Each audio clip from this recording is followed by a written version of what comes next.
Hello, everyone. This is live from the apocalypse, where we are playing tabletop role playing games to benefit nonprofits, aid organizations, and other charitable causes. We just ask that if you like what you see here, rather than subscribing or giving us bits or any of the standard Twitch model stuff, that you take that money and you'd please donate it directly to the organizations that we are fundraising for. At the moment, this stream is raising money for the Surfrider Foundation. They are a great ocean conservation group that has chapters all over the U.S. doing boots on the ground beach cleanups, as well as fighting legal battles within our court system to protect. Brennan Lee Mulligan is talking over you right now. You're good. I see. I far be it from me to compete with Brennan Lee. Do not speak when he speaks. Far be it from me. How dare I? The temerity, even. How dare you? So yeah, sorry. The Surfrider Foundation is a great ocean conservation group that has chapters all over the U.S. doing boots on the ground beach cleanups, as well as fighting battles within our legal system to protect our planet's oceans. We do love our oceans here on Live from the Apocalypse. We do. So, if at any point you would like to donate, you can type !surf donate in the chat. Our bot will post the link, and you can make the McElroy brothers yell at us, much like someone just made Brennan Lee Mulligan interrupt us just then. We also do have channel points that you can use to unlock our emotes without subscribing, as well as to interact and influence the stream in other ways. I think that does cover all of our housekeeping, so without further ado, let's get into it. Yes. Let's. Mist slowly parts on the morning breeze, the last emerald streetlight slowly winking out as the dawn overtakes them. Tendrils of fog release their grasp on the Esper family manor, crawling back over gargoyles and astrological inscriptions that ring the large courtyard. It's chilly today, and Billy, you're wishing you'd maybe worn something warmer than your trademark shorts. Though some of that chill may actually be because at this moment you are not 100% sure where Franz is. And currently Elaine Esper, the Esper, stands on one side of a diagram sketched into the dirt. You've shown up for a psychic training session. But as of yet, she has not said a word to you. So, Wait. Don't tell me. okay. You're wondering what we're going to be doing today. Yes, exactly. See? I just read your mind. Sure. If you say Oh. so. Honestly, 80% of ESP is observing the obvious. Manage that, and you'll be more psychic than most people you're likely to meet. Yeah. That makes sense.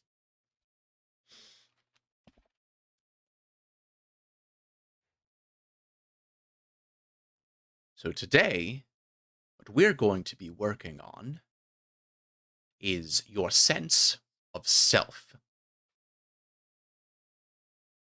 I mean, I'm pretty aware of me. That is the question, isn't it? You see, the mind is like a muscle in a lot of ways, and you could think of your sense of self as your core strength. How often do you talk about yourself, Billy? I mean, to other people, or in general? I'm not sure. I guess In what you mean. in general, how often do you talk about yourself? I'm, I'm not really sure. I guess not that much, but It's fair. A lot of people are uncomfortable describing themselves. It doesn't always feel natural thinking of ourself as we experience it. I think we're also afraid of being judged or told that no, our description is wrong. But the self as experienced by others is separate from the self that we experience. And as far as psychic ability is concerned, it doesn't really matter how right or wrong your sense of self is, so long as it's strong.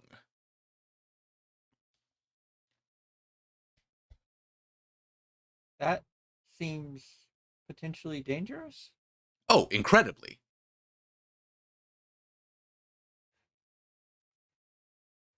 So, why don't you tell me about yourself, Billy? I mean, I think I'm a pretty easygoing guy. Um, grew up on the farm, but I think you knew that. Um, I love my Humility. Pokemon. Humility can be a virtue, but so is moderation, especially when it comes to humility. We are we're made up of experiences and interactions, but the sum of those is no more the self than a pile of bricks are a house. It's the story that we tell about ourselves that gives those pieces a blueprint that draws the sculpture from the marble. Tell me a story about yourself. What is your story, Billy?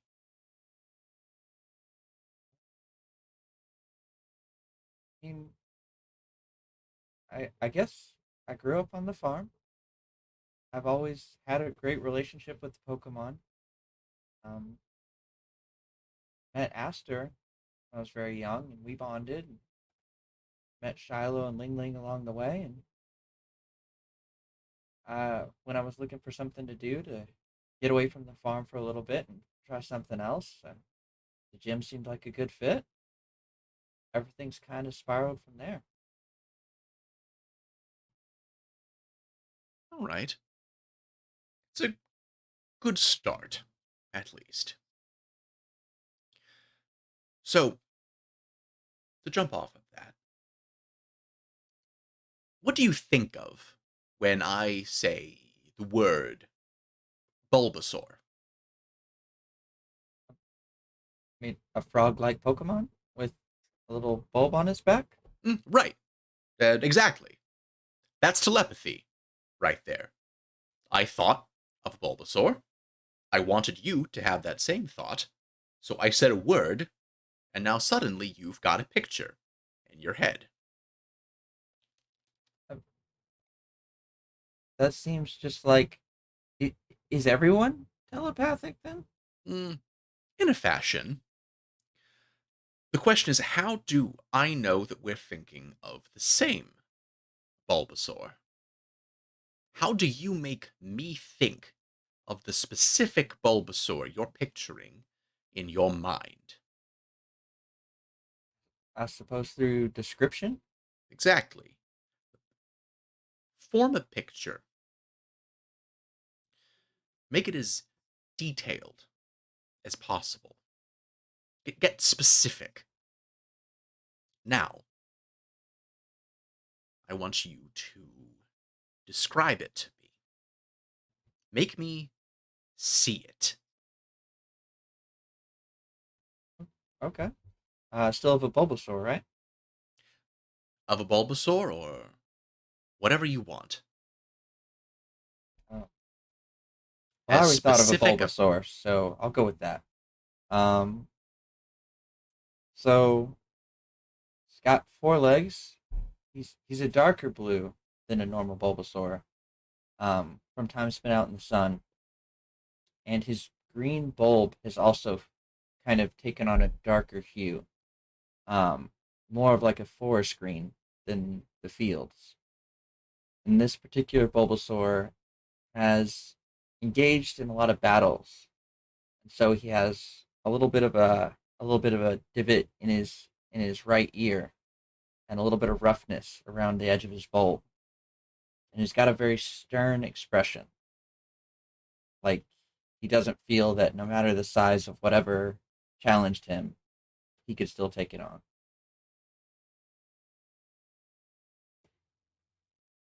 Good. Good.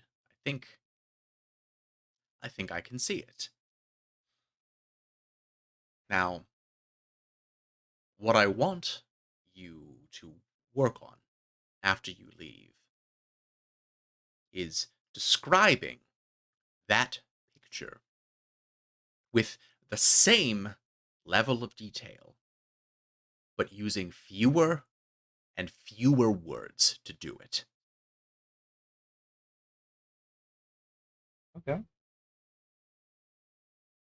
Eventually, to get better at doing that, you'll be able to do it using no words at all.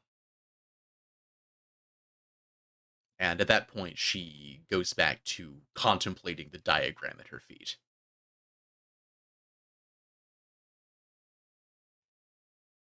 No sword. So is that is that all for today?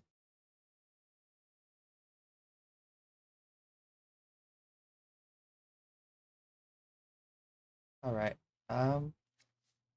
Well, I'm gonna go then, but I'll work on that. I'm sorry, are you still here? I'm sorry, I was lost in thought. Oh, you didn't know?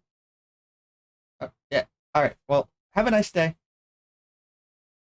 And he's just gonna kind of awkwardly scoot, shuffle slash run out the door.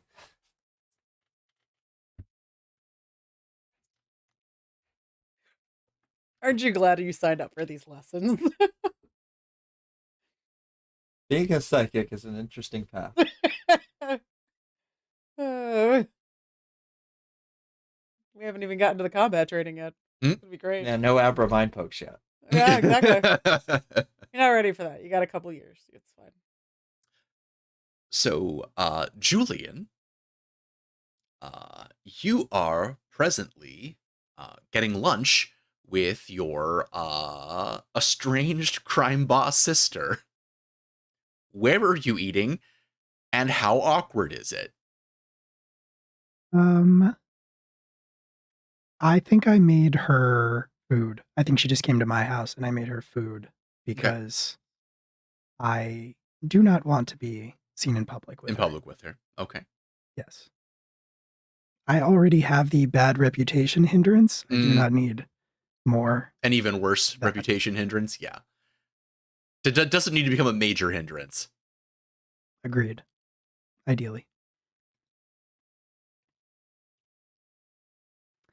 So yeah, I have um what did I cook her? What did I make for us?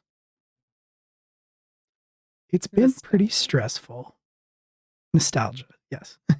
I mean, it has been pretty stressful, and I think like we've established that one of the things that Julian does when he's stressed out or anxious is he makes omelets. Um, so I think that was probably one of the first things Julian learned how to make, and one of the things that first like got him into the idea of making food for people. So I think he probably made it for them in the past, and that's what he made for lunch. So in a way, yes, he made nostalgia and eggs. Julienne is sort of like, sitting while you're sort of in the kitchen, looking around, sort of idly playing with her little rocket ship cufflinks on the suit that she's wearing. So, this is nice. These are questions we don't ask about eggs and It, Pokemon. Oh no, we already established we're going all into it. We're leaning into it. It's absolutely Pokemon X. No, Yeah, yeah. these are We tiny just straight up. executes. This is Eldritch horror Pokemon. We just straight up eat Pokemon in this We don't think about in it. We this just do game. it. We just do it. Just do it. Um, I mean, is it nice? No, no. I mean, it's. I mean, do you? You mean you like it here? Why why are we doing this now? Why do you want to do this now? I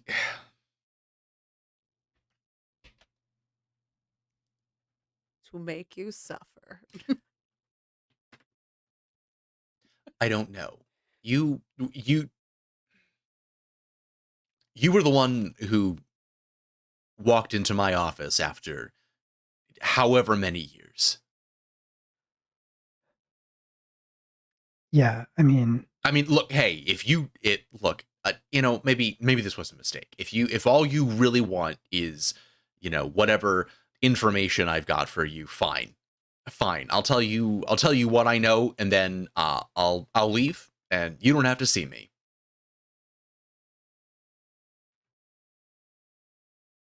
look,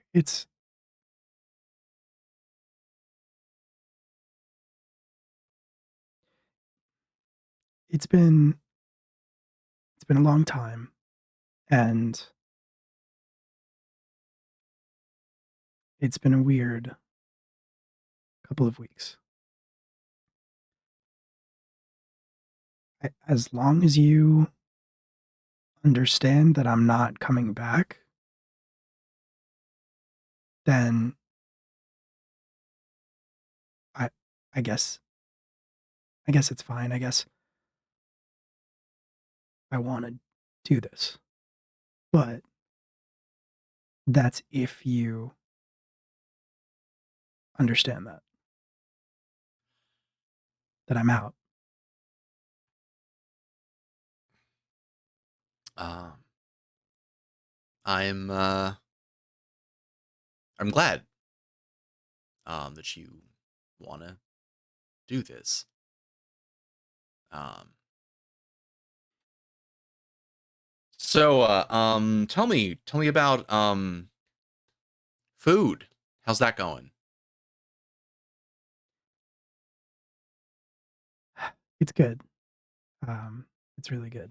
I It's could never cook. I don't know. You tell me about. I doubt you want to hear about my life, so tell me about yours. yeah, that's you're gonna laugh. That's fine. It's probably pretty funny, honestly. But work for I work for this old lady at her cafe. I take orders from uh Pokemon. That's the head chef. But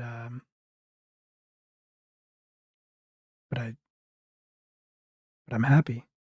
I mean, it's stressful and it's I'm sorry. I tried really. I'm sorry. I did try really hard not to laugh. no, I'm not I laughing because you say you're happy, but I'm sorry. The idea. I'm just picturing you. I'm just picturing you getting bossed around by I don't know what is it. What is it? What's I want to see it. What's the picture? What's the picture I should have in my head right now? don't remember what it's called. Oh, I think That's it's a I me think it, I think it's a saying it. pig night. Pig night. That's what it is. Right? Yeah, yeah. Yeah. I was gonna say it's a fire pig. Yeah, Yeah. yeah. It's a Flame pig. yeah. I hate that pig night. Oh, big Hate it. oh god, oh man, that's so much better and so much worse all at the same time. I I'm and you're happy. Wow, that's a statement. You get bossed around by a big knight and you're happy. I don't Yeah, mean to I laugh. mean, I genuinely I don't mean to n- laugh. I genuinely don't. Like no, I get it. I'm glad. Like I don't get it, but I'm glad. It's just like it's exhausting and it's stressful, but But if I make a mistake,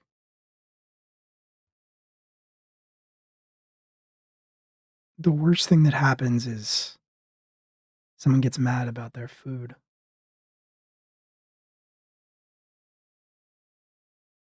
I've um I've been doing a lot of battling recently. Like more than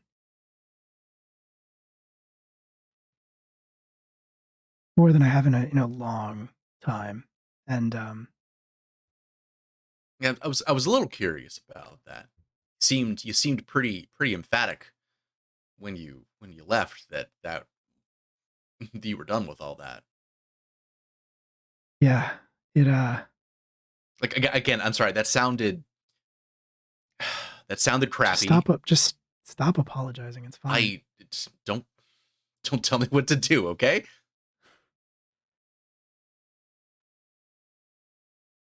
I just haven't felt that way in a long time. That anger, that you know, what what we were taught.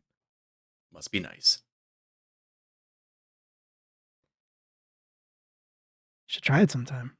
Um, I never was as good as you were at walking away.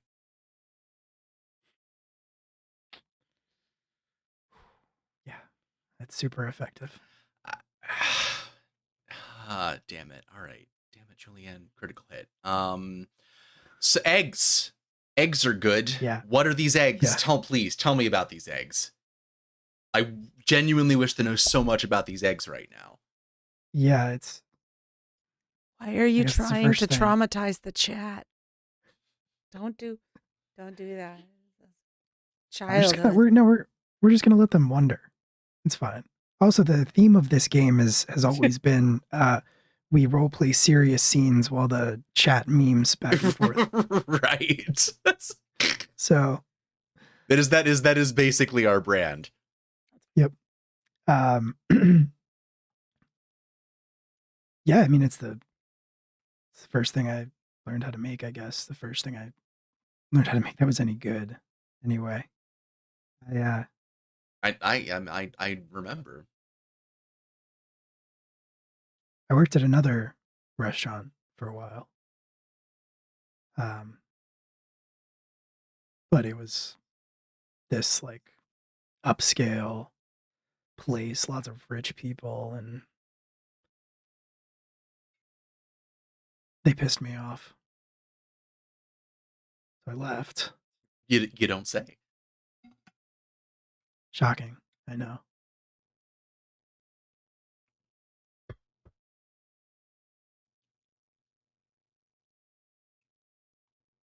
It was Still. weird at first, but you get used to it. It gets easier every day. I know what that feels like. You sleep better. Mm. Well, tell you what. Um, um, Let me tell you what I've heard, what you asked for. Um, I can only say what I might have overheard. People talking, just like we're doing now. Uh, as far as I can tell, Silphco engineers, their only current plan is to figure out a plan. Um, Good news is supposedly that newer Pokemon storage systems are safe from whatever this problem is. Bad news is that they can't be used to store any of these missing numbers at all. So they've been buying up old Pokemon PCs left and right just to keep them all somewhere. And that doesn't solve the problem of the ones that already exist. No, they didn't say how many there are, but judging by their bar tab, it's enough that they're worried. One of them mentioned something about trying to reconstruct old files and records, but I don't know what the connection is. Okay. Thank you. I mean, it doesn't mean much to me, but I know some people who it might.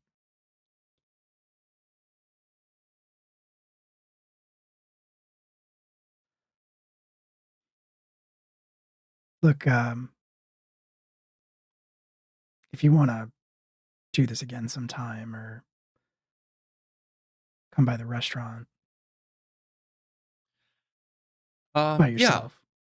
I'll yeah, no, and I'll I mean, I hate to stop by like when you're where I don't want to make you work, but uh although if I get to see you get bust around by a big night, that might be worth the price of admission. I'm not gonna I lie. was gonna say, yeah, you do. I do kind of. You're right. Um, I'll yeah, no, I'll stop by sometime. Speaking of food, those eggs gonna be done soon? Yeah, coming right up.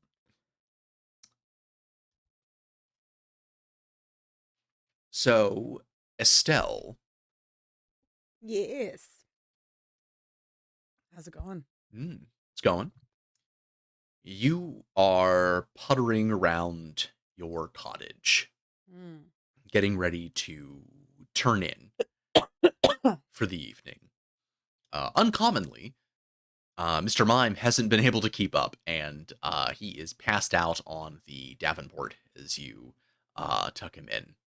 Yeah, I definitely took a nice crocheted little blanket over him and like you did so well today, dear. Returning to the kitchen and nursing a cup of tea, looking out towards the lights of town, you are given over to reminiscing. You remember standing in an alley, a young woman of 70, across the street from the Esper Bay Traders Club. Mm. The rain is coming down hard. Blitbug is curled in your hand like an umbrella, keeping you dry under a telekinetic shield. What are you here to do? I think uh we are here to rescue Pokemon.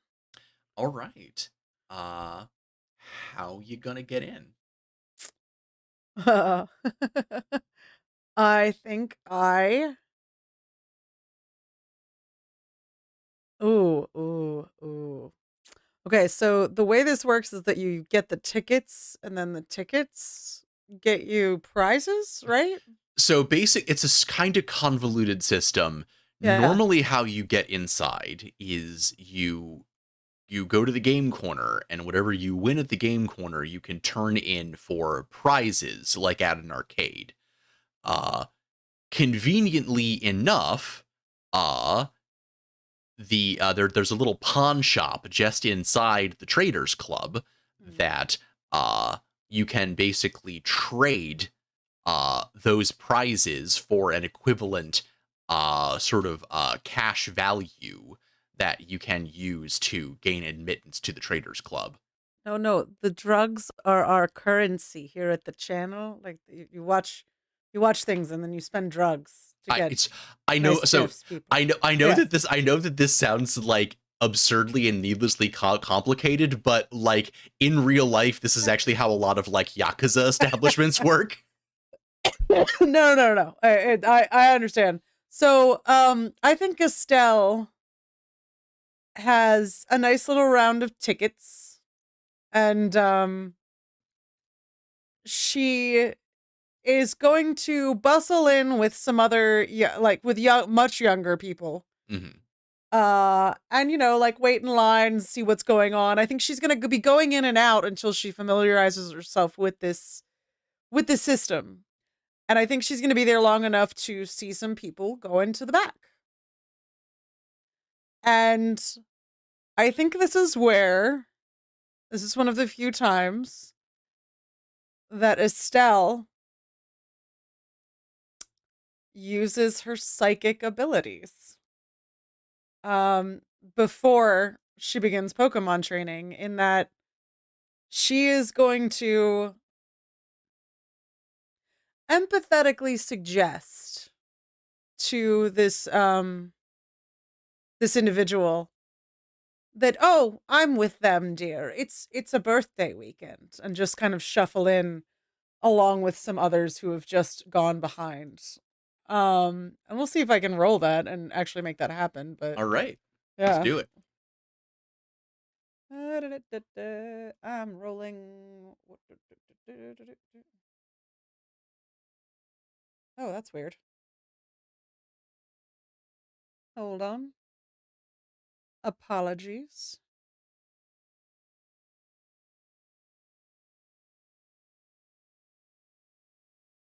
Copy of sheets. There it is. Okay. I am going to be rolling empathy. Okay.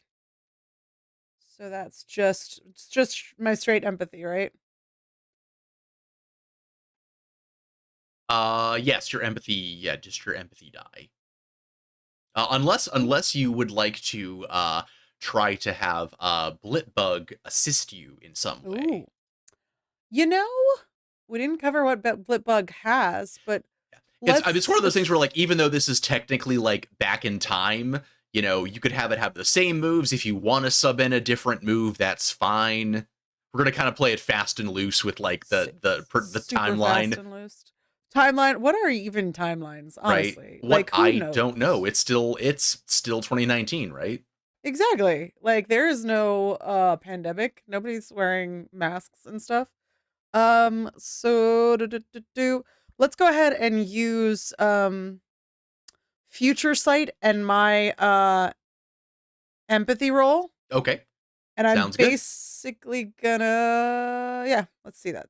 Let's see if that actually did R/R, right? Yeah. Would it help if I actually did the command correctly? Yeah. That would probably be a plus, right, everybody? Yada! All right, So you that's an 8. succeed. And yeah, you have managed to time it just as a large group is filing past, and the guy is sort of like overwhelmed with kind of like taking all the tickets in. Some of them are tourists from other regions, and so there's kind of a language barrier, and someone's unhappy about the package that they thought that they had bought that isn't right. And so when you say that you're with them and just kind of like shuffle through, he's kind of just too distracted by everything else to really pay that close We've all attention. been in customer service. We understand dealing with the Karen and not Yeah. noticing the chaos demon. All right. Uh like, and learning to regret that later. Um so I think, yeah, Estelle shuffles in, and yes, this is the first time that she's been behind here. So what does she see? So, at least in this section, uh, it looks similar to the sort of like the front area is just sort of a lobby, and there's like a bar out front where people do hang out, but there's no actual trading going on in here. Now that you get back into the back, and it's this Pardon. very sort of plushly appointed uh surroundings with these overstuffed chairs and this red carpet and gold trim, and there are paintings of Pokemon on the walls, these very very like luscious portraits of Pokemon in natural habitats, and various old Pokeballs displayed on the walls. And there are people who are walking around with sort of trays of Pokeball, but trays with Pokeballs on them, that have just the names of various Pokemon on them, and just an assortment of statistics for those Pokemon. In terms, sometimes it's battles won, sometimes it is a sort of a particularly storied lineage of fighting or performing or racing Pokemon.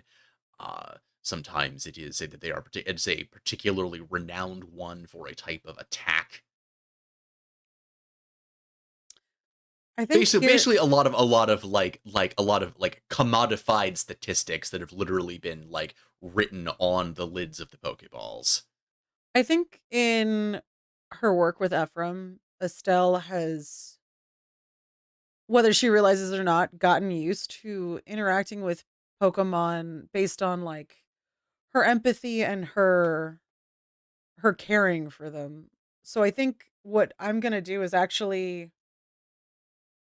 utilize I'm going to utilize the empathy skill again cuz she's looking for the Pokemon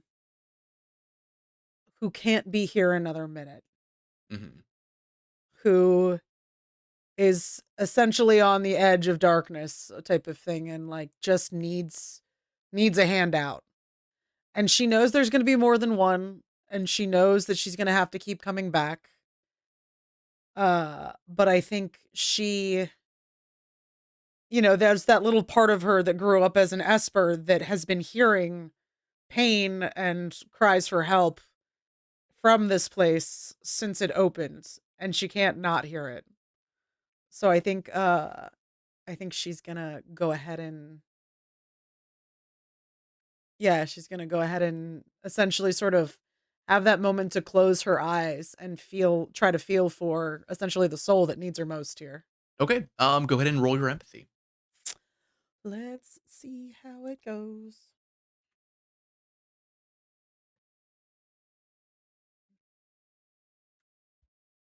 Nope.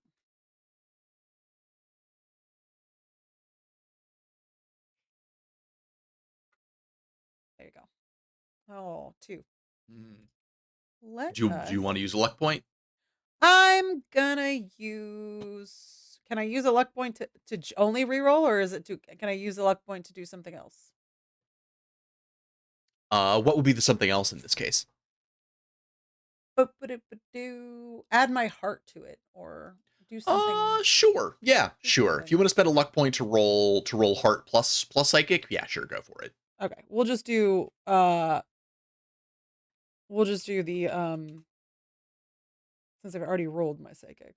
Okay, yeah, sure. Whatever Boop. you would like to do. Oh no, it's only a 3. We're doomed, everyone. Yeah, it is difficult for you to zero in on one particular just because you are accustomed to feeling a kind of despair Mhm. radiate out from this place, but this being the first time you have been into the inner sanctum, as it were, you were not ready to suddenly feel so much of it all around you. uh and it's just it's so heartbreaking Mhm. for you that you can't like you can't choose just one. Mhm. You can't find just one that you could bring yourself to take and leave the others behind. Yeah. I think Estelle sits down just sort of like having, willfully opened herself up to it like that, was not prepared because, she and Ephraim do try to take care of Pokemon and most of the people she knows do try to treat them well, and feeling that kind of loss of hope and, the lack of love and connection that these Pokemon have had is like momentarily like she looks 70 now. Like for the first, sprightly mischievous woman, and for a minute she sits down in one of these plush chairs with um with her Pokemon and is just sort of glassy-eyed because she's just realized how big the task is. You are awoken momentarily from your reverie by a young woman uh with a tray of Pokeballs with long black hair and a just a very very crisp waiter's outfit, who gestures says, "I'm sorry, ma'am. Is this your first time at the Traders Club? Yes, dear. Are you interested in making a trade this evening?" And she sort of like shakes it off a little bit and kind of swallows down her tears, even though they're like kind of sitting right back there in her throat. And she says, "Yes, dear."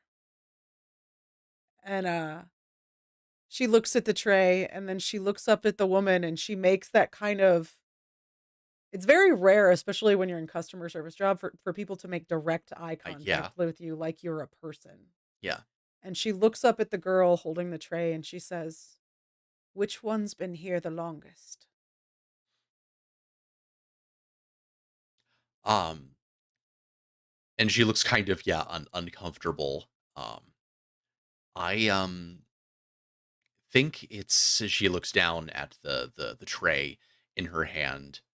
Um, I think it's this one, and she taps one for a snubble near the back of the tray. And is that the one that needs to get out the most, do you think? She looks around kind of nervously. I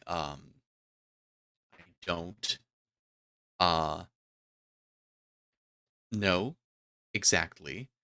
Um but I can at least I can definitely tell you it's been here the longest of the ones, at least of the ones here. All right, dear.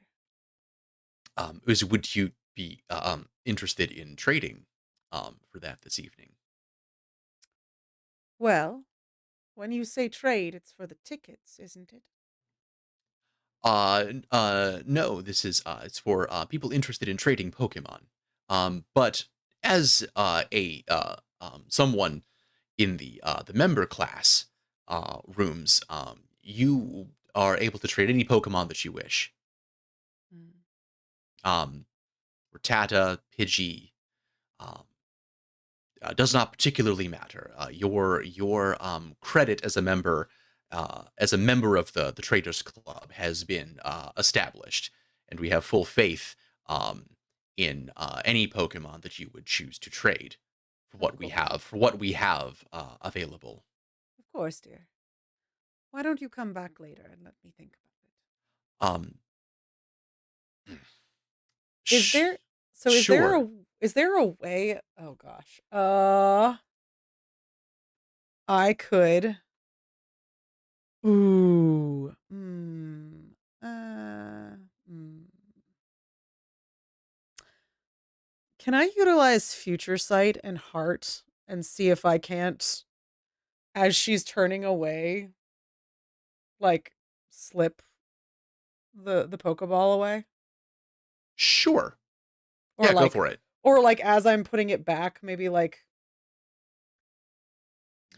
I would put s- an empty one? I don't know what So would I work would best. I think so future sight I think you could definitely work with that. It's pretty flexible, but I would say you'd probably want to what's the physical stat? Athletics? So athletics would I guess be the physical Yeah, so I stat, would say yeah. I would say because what you're trying to do is kind of a Fitness, yeah. fitness. Yeah, that's right, fitness, because that's your Mm, it doesn't come up a huge amount. But does like not. right, yeah, but so your personal fitness, because what you're kind of trying to do is like a kind of a shell game situation. Yeah. But I will let you add You know Blip Bugs future sight to that you if know you what want. I'll do actually? I'm gonna do Future Sight and I'm going to, because here's the problem Estelle is really struggling with. Mhm. To trade a Pokemon, she has to leave a Pokemon here. Right. Yes, that is yeah, that is not so And that's how the system works here, but you don't she can't necessarily want to do that. yeah, she can't do that to, it So doesn't matter if straight it's a Rattata or what. She can't do straight that. theft is Yeah. really your only option here. Yeah, so what I'm Estelle has got to do some crime at the crimers. yeah, I think what I'm gonna end up having to do is with oh gosh, you just said what Dottler was before his evolution and I forgot. Yeah, Blipbug. Blipbug. With Blipbug and and Estelle, I think what we're gonna do is do Future Sight and Heart, and she's gonna just whisper down to Blipbug, like in her hand, and say, "We need to find the way, like the best way to get as many as we can out of here." And I think what she's gonna be looking for is like an opening. Because now that she knows what they do back here with the trading, she can't trade a Pokemon to get them out. She's seen people carrying out Pokeballs, but she can't leave a Pokemon here. Yeah. So she is going to have to like figure out some shenanigans. Let's see what we got. So do you want that to be heart or tactics? Because technically I'm getting a little tactical Yeah, here, I aren't would I? say actually, yeah, maybe Yeah. tactics. Maybe like this sounds like strategery to me. Yeah. Strategery. Whoops. I always want to put roll slash, but that's not correct. It's slash slash roll. 1d8 plus 1. What is your thing for future sight? Gotcha. All right. Boop. Well, that is a success. It is, but can you believe that one? That's the second Yeah, one at night. I know. Well, I mean, Oh, what I think it's what you guys were acing like crazy last session, so this very is well. this Yeah. is dice karma here. Yeah. Ah, The dice giveth, and then they taketh away. and you so Blipbug sort of twitches this little bow tie, uh, and you see its compound eyes kind of scanning the room without really seeing it. In its disco ball reflection, you sort of see the infinite cosmos of possibilities that it witnesses, and it locks in on a stairway in the corner leading down. Okay. I'm gonna go ahead that way and just she's sort of like looking around, but I'm assuming this is kind of like nightclub dark type of thing where it's like It's sort of like it's dimly lit. it's that forgiving lighting where everybody Forgiving looks a lighting little is a 10 years younger and for kind of forgiving lighting is a good way to describe it. yeah, Yeah, yeah, everybody's a little drunk, but you can't tell until the harsh real lights go on. Um, big mood, big mood. big mood.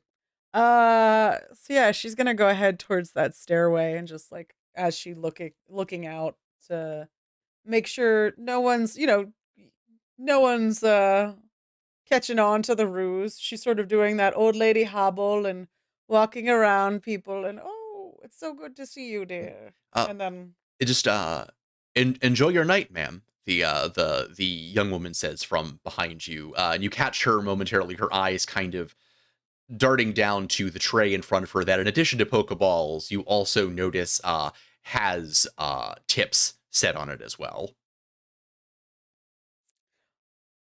you as well, dear. And she will actually like give out a little tip and just be like, dear, if you ever want a different waitressing job, my sister owns a restaurant. And she'll just like turn around and walk away.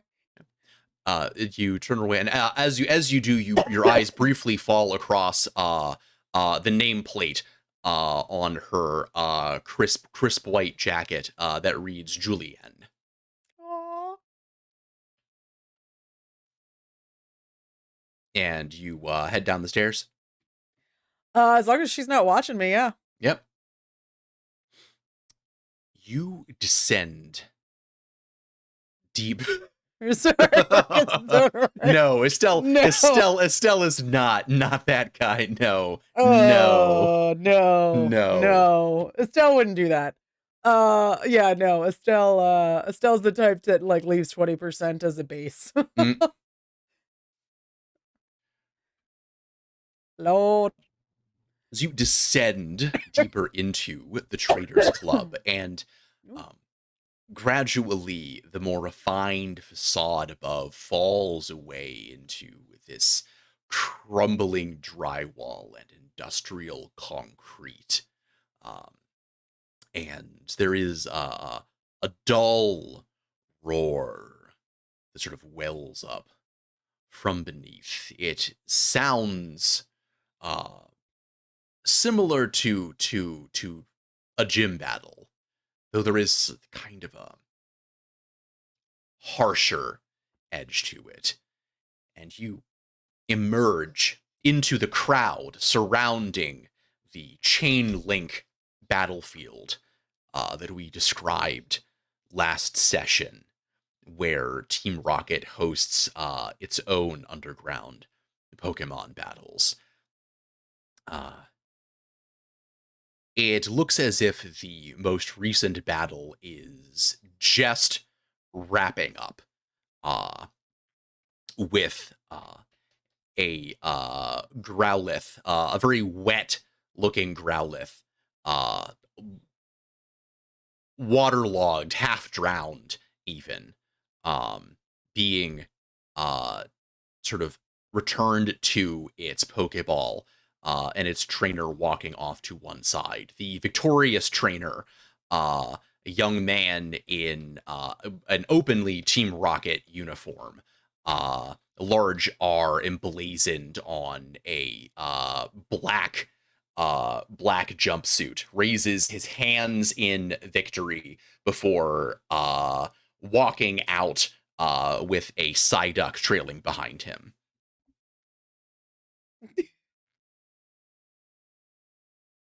All right. I think Estelle keeps looking around because she's now here on a mission. So I think I'm gonna follow Blipbug and continue along the path because somewhere around here there's an avenue to getting Pokemon out. And the next match is just starting up.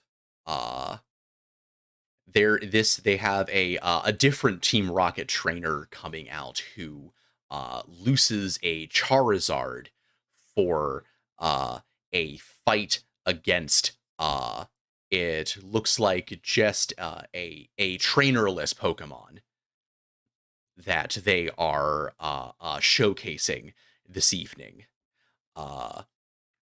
Raising up on the platform by itself, crouched down, almost feral, eyes kind of darting side to side suspiciously at the baying crowd, is a Mr. Mime.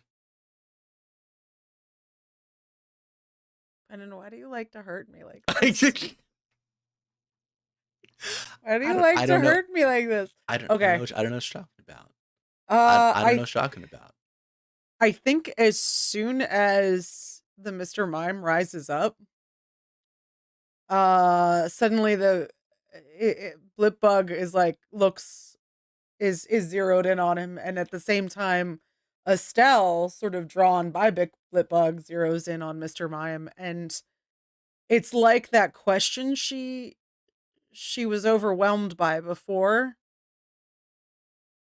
She doesn't need to ask it anymore. She knows the answer. She feels it like shiver across her skin. She needs to get this Pokemon out. She ain't move. And it is at that moment that the fight begins with the yes, Mr. Mime begins exactly. The Charizard loosing a fire blast turn one, and you see this figure of flame almost lunge across the arena, engulfing everything.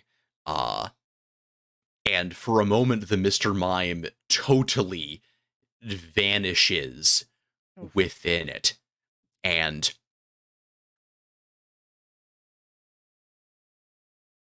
in an instant, however, that figure of flame is bisected uh, cut to ribbons, in fact, by what appears to be this telekinetic pantomime of this Iaido-esque sword routine.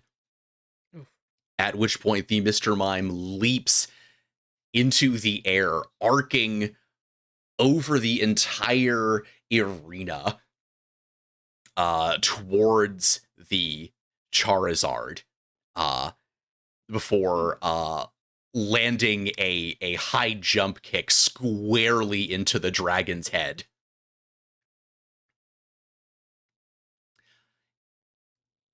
Yep. I think Estelle flinches. Oh yeah, like you hear like no this is not a sporting match. This you hear the sound of bone on bone. Yeah. It's because this is yeah, she can hear, she can feel, like, psychically, empathically, however you want to say it, the desperate edge. And I don't know what happens to these Pokemon if they don't win, but it doesn't feel like anything good. I think she's gonna look around. She's not sure whether to stay and watch this fight and try to help because there's so many people here. It doesn't feel like it's something where she could help without being noticed, or try to find the area where this Pokemon was raised up from, and try to find where this Pokemon was caged, or where she can get him out after this is done. Okay. So, I guess that's a question that you would need to kind of make a call on. yeah, you're right. Let's do, what do I see as far as like are there other areas where I could go down into? Is there like an area or like a place to walk down underneath the ring? Or is it um or am I just kind of stuck watching this in horror? There aren't a lot of obvious places, but looking around, you do notice uh basically a an unattended concession stand that has what looks like a maintenance entrance in the back. Okay. Yeah, I am at the first opportune moment going to sneak back there. And if you need me to, I am actually going to keep future sight, and Blipbug and I are going to keep trying to make make our escape. Right. Right.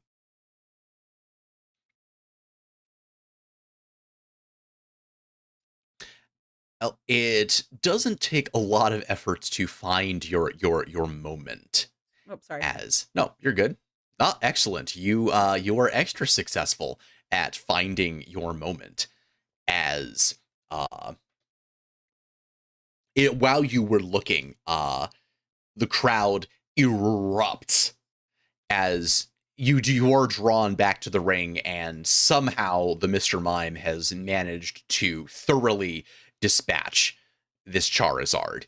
The rocket grunt that sent it out looks almost shell shocked by this development as he returns the Charizard to a Pokeball. Uh, and a pair of rocket grunts come up behind the Mr. Mime to try and corral it.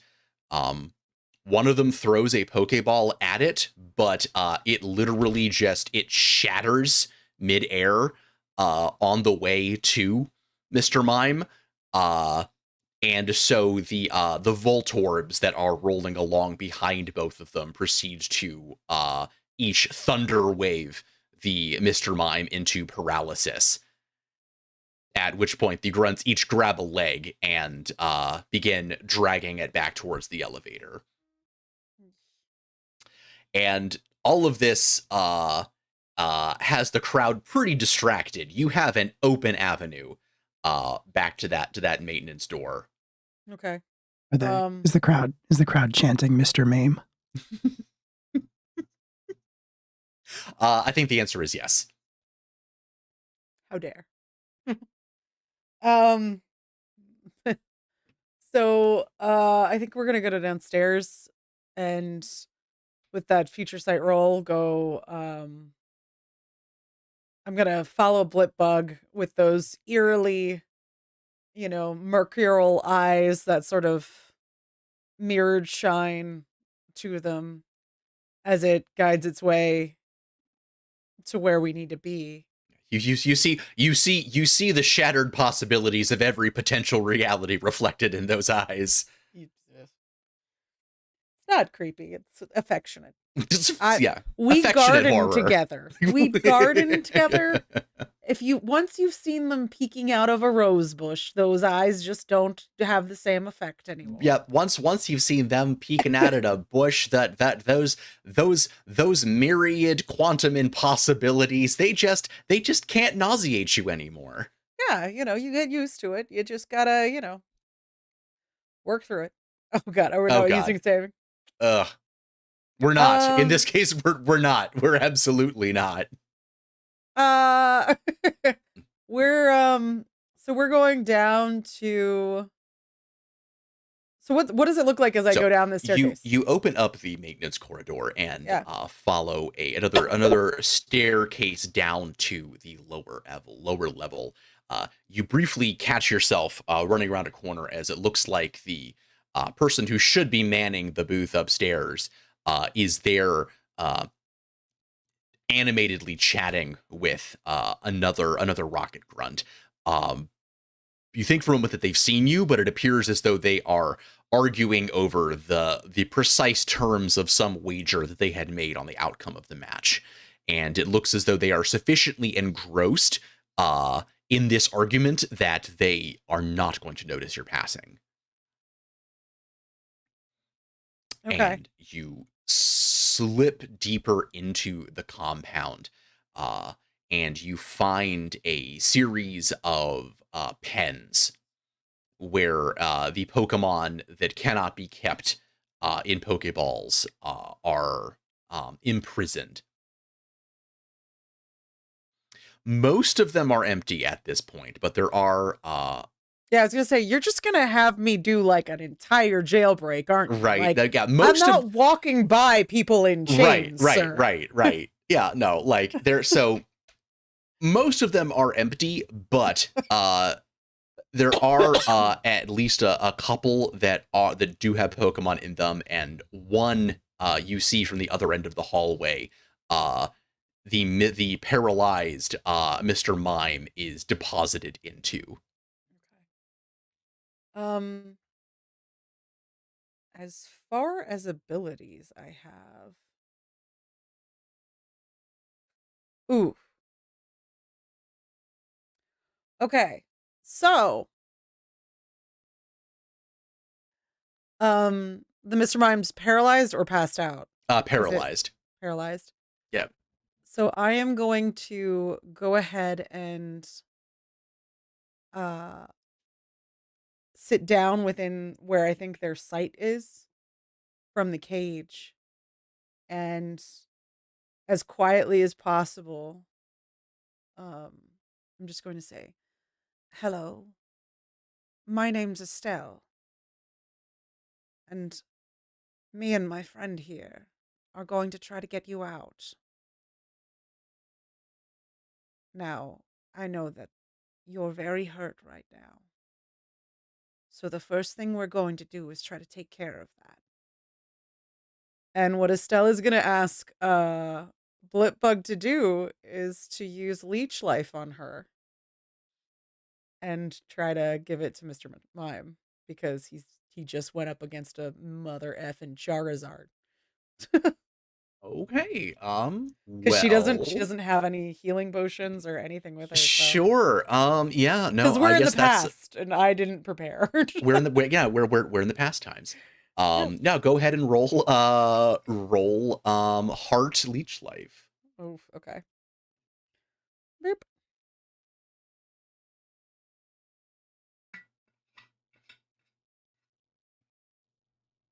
Okay. All right, solid. So not quite a crit, but still a solid success as you are you feel faint. You feel a bit woozy. You could really go for a small little bag of cookies and some dried fruit. Yeah. But Blitbug looks like it channels that energy into the Mr. Mime, who is able to, with considerable effort, prop itself up into a sitting position. Estelle is gonna like hold herself up on the bars for a minute and kind of like wobble. And then she's going to go, "Well done, dear," down to Blipbug and turn and look towards where keys or controls are for the cages and sort of hobble her way over there, on a little bit of an unsteady foot and see There, if she can't get them open. yep, there is a ring of keys hung up on the wall behind a vacant desk. Okay. She's going to go ahead and go through the keys and open, like, try each one essentially. Okay, yep, you were And able to find one that opens up Mr. Mime's cage. and then she's gonna go into her giant old lady purse and pull out a dapper hat and trench coat. And yes. And she's going to take them and fold them up. And as she opens the cage, she's going to like hobble in and set them off to the side and then back up and say, "These are for you, dear. They should let us get out of here." It looks at you suspiciously. "It's all right. You don't have to stay with me after we get out if you don't want to. But I'm going to go home, and there's a place for you there if you'd like to rest for a while before you decide what you want to do." He tentatively reaches for the hat and places it on his head.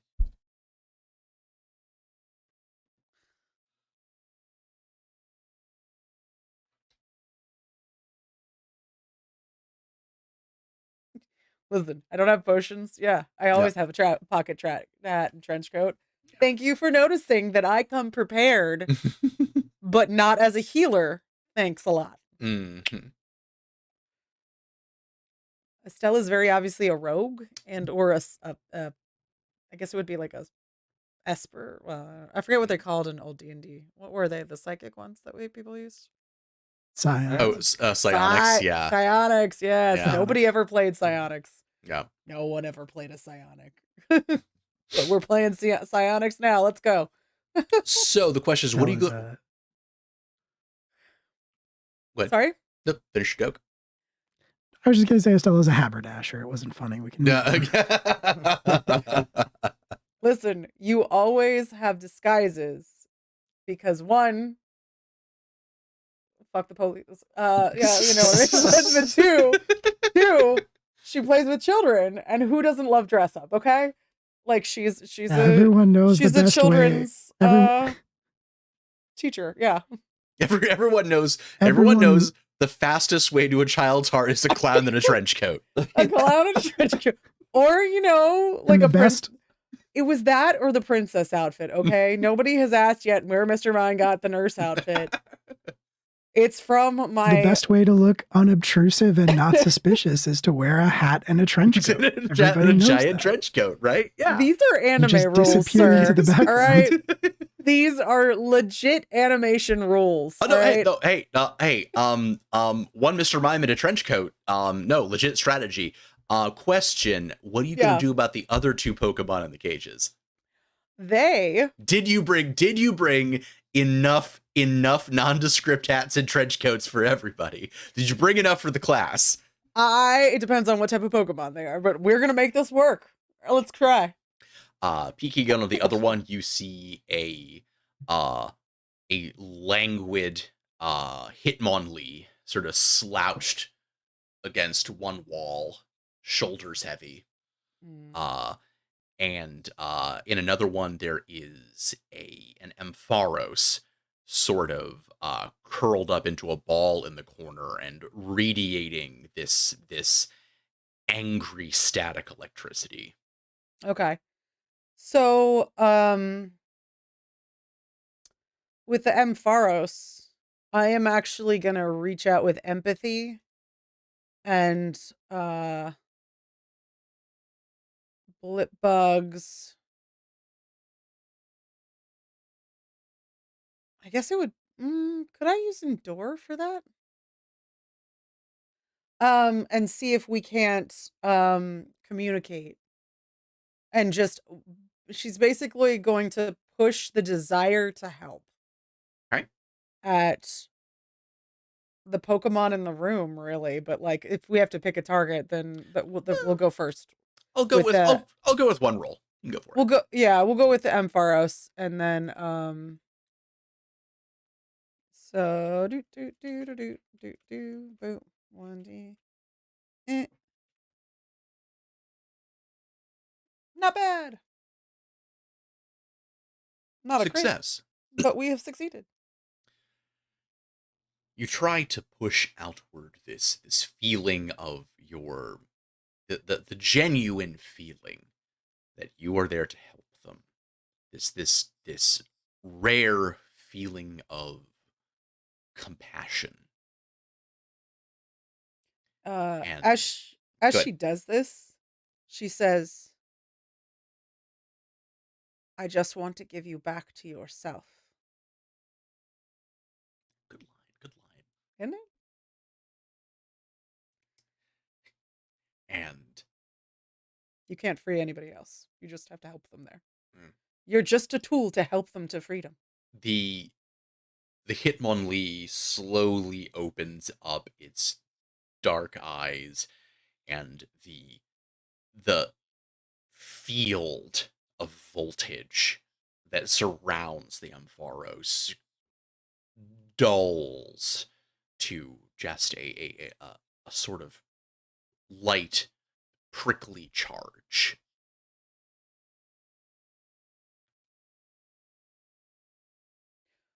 Um, so I think Estelle is going to reach into her bag. Oh God, what other cliche like thing could I pull out for a disguise? Um, Fake mustache, put a obviously. fake, Put absolutely a fake mustache on the Hitmonlee's torso, right? Yeah, it's fine. Nobody will fake, notice. fake mustache and tails. No, I think so. There's no exits down here, correct? You didn't see any obvious exits Okay, except back the way you came, but you haven't explored the whole place. okay. Um, so I think what I will do is what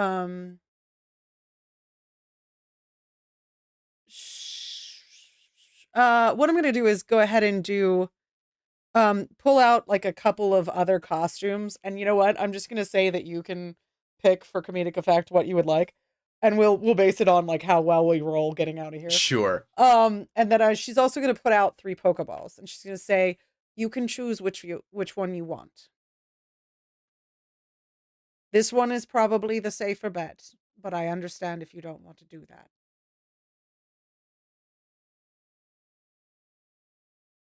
She lives with a lot of Pokemon that Yeah. do not want to go into Pokeballs. Yeah. No, fair So, enough. I would say give me a flat heart roll. flat heart. Yeah.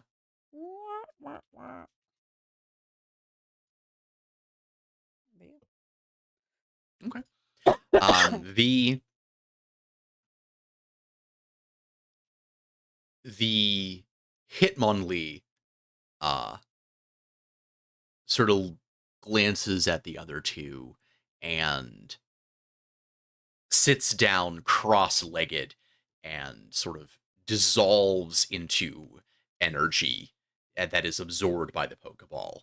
Um, though the Mr. Mime and the Ampharos do not appear to wish to go into confinement. Okay. Um, I am actually gonna give the Hitmonlee to I'm gonna slip the Pokeball into it like very carefully and like I'm moving very slowly. I'm going to actually hold it out and say, put it in your pocket. And to the Mr. Mime. Uh because it seems more likely they can trust each other than they can to trust me.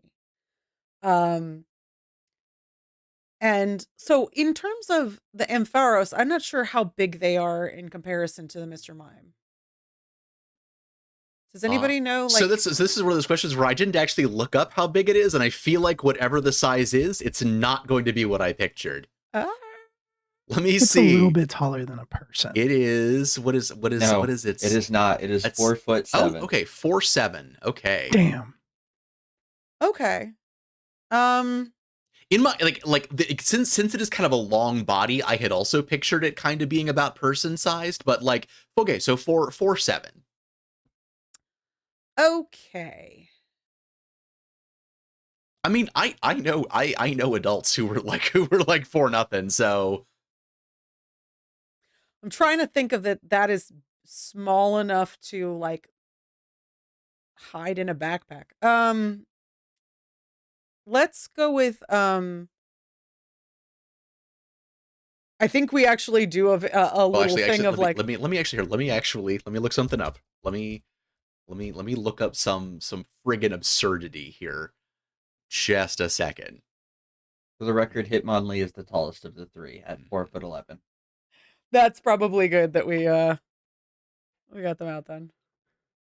Oh The man, that fighting is trainer that you fought didn't have a Hitmonlee, right? Because it'd be really cute if like you had given her her first Pokemon and it was like the Hitmonlee from the fighting pit. you know, it Technically occurred do that? so in retrospect that would have been amazing, and I'm wishing I had thought of that ahead of time.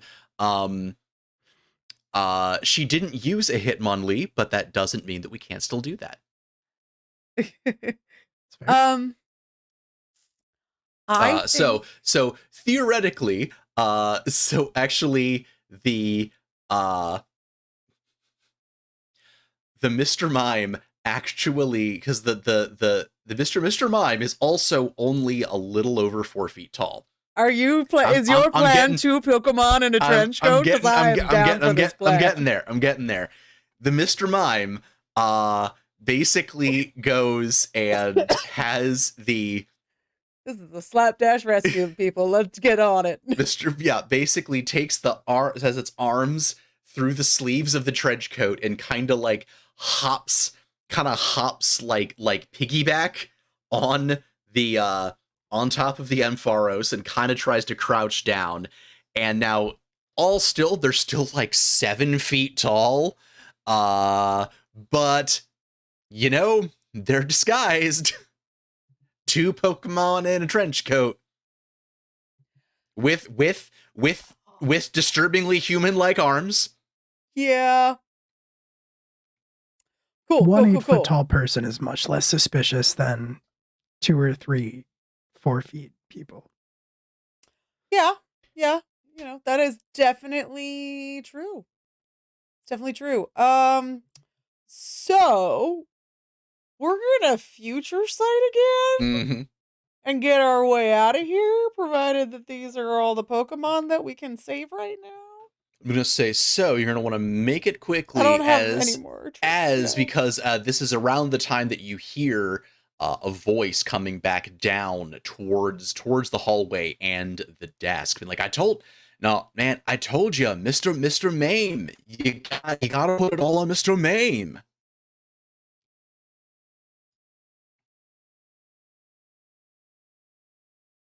I did a roll. Okay, that is a 6 on future sight. That is a success, and you see Blipbug's bow tie sort of twitching down the left T of the corridor ahead of you. Instead of you, there are two Pokemon in a trench coat. How did you know? You saw into my soul. Um. So yeah, they're headed down the corridor. Mhm. So what I think I would like. Ooh, um. So there's no other exit except the corridor. Yes, there is someone coming down the right side. Blipbug has gestured you down the left side. Oh, sorry. Yeah, Yes, then yeah, yes, I yeah. will go down the left side. Yeah, Yeah. so you might be seen, but that's where Blipbug's telling you to go right now. Yeah, like that we hustle our little bustles. It's a wiggle and we go. And you I keep myself between, or actually, I guess I'm just keeping an eye on the Pokemon because yeah. It's just there's a little yeah. a little bit to be worked out, but it looks like actually the corridor is narrow enough that it looks like Mr. Mime is able to sort of invisible wall on either side sufficiently to kind of keep them balanced. Skills. And it sort of kind of waddles down the hallway after you as quickly as it is able. I super planned this well. I think this is really just a crime of opportunity for. I hope no one is judging Estelle. We do a lot of crimes of opportunity on this channel. We're just really It'd be winging more it. suspicious if you were good at crime. It would really be suspicious. I do a lot of crime, but no one said I was good at it. So yeah, I'm gonna keep going down, following Blipbug's directions and whispering encouragement to the Ampharos and Mr. Mime. And just very much ready to, should anything go wrong, just throw myself at some thugs and tell the Pokemon to run. They'll have a much harder time disappearing me than some Pokemon. I am a known person on this island. There will be angry sisters abound come Monday looking for me. You are able to follow the signs of the Blipbug as finally just weaving down these concrete corridors until finally you essentially find yourself in a sort of a loading elevator that Mr. Mime is able to telekinetically coax into motion that raises upward, and actually the metal grating opens above you, and you feel the rain on your face as you are deposited onto the sidewalks of Esper Bay. There is a bit of confusion as some people on the street sort of look askance at sort of this loading elevator that just, opened up in the middle of the night, and there is an older lady and a 7-foot tall man in a trench coat. Probably nothing to see there. But you're outside. Oh my, that's the last time I take a left on that street. I just like waddle down. I'm like, come on then, dear. We have to get back before the parking meter runs out. And just like acting like a confused old lady with Mr. Mime, who's like, wobbling, like guiding me. And we lost Will. We've lost a Will. We lost him to Team Rocket again. Yeah. Ominous indeed. Yes. We'll wait just a second to see. Oh, no, he's back. Right. Him back. All right, awesome. And with that, you sort of emerge from your reminiscence. It's been a while since you've like really gotten sort of that lost in a memory.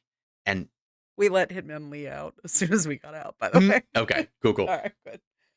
It's been a Yes. while since you have gotten that, like, particularly lost in a memory like that. It's a sensation almost, you realize, like the one that you felt in the cemetery. Ah. And it is at that moment that you realize that you can feel a pressure.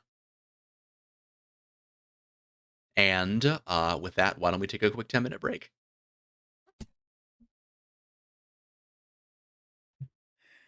All right, let's do it. And we'll be back. See you soon. See you soon. Bye. We're back. Welcome back, everyone. So, Billy. How dare. She's gonna cliffhanger me. All right, fine. Billy, you are on your way back from your meeting with the Esper, sort of contemplating the the nonsense that she spun for you today and trying to square that particular circle. When in the midst of it, as you are thinking about trying someone to try out your Bulbasaur description with, you think momentarily of Julian, immediately realize that was a silly thing to think. Think of Estelle, and you think of Estelle. It's like Estelle would definitely humor you, might maybe humor you even a little bit too much. But as you are thinking about Estelle, you get this weird feeling. It's this weird tightness in your gut. You can't say why, but something is wrong. Something is very wrong. Do I have a sense for the direction Estelle is in? Not exactly, but you do know where she lives. Then yeah, gonna just start heading straight that direction. Julian, it is Yes. right about the time that you and Julienne have said your goodbyes and exchanged an incredibly awkward sibling back-patting hug, that your phone rings. This better not be that youngster Joey again. He's calling me about his rat-a-tat percentage. No, I pick it up. I answer. I assume it's Billy. Actually, no. Oh. I think Julian just assumes it's Billy. It's yeah. All right. So you just said like, what is it, Billy? But Did there, Billy get a hold of your phone number? That was a mistake. I feel like by now you must have had it by now. I mean, I feel like Estelle gave it to him. Yeah, and Estelle definitely got it from like my employee file at the cafe. Mm-hmm. Yeah, no conflict of interest there. Yeah. But you pick it up, and you're initially greeted only by static. And it sounds like someone's talking on the other end, but you can't quite make out what they're saying.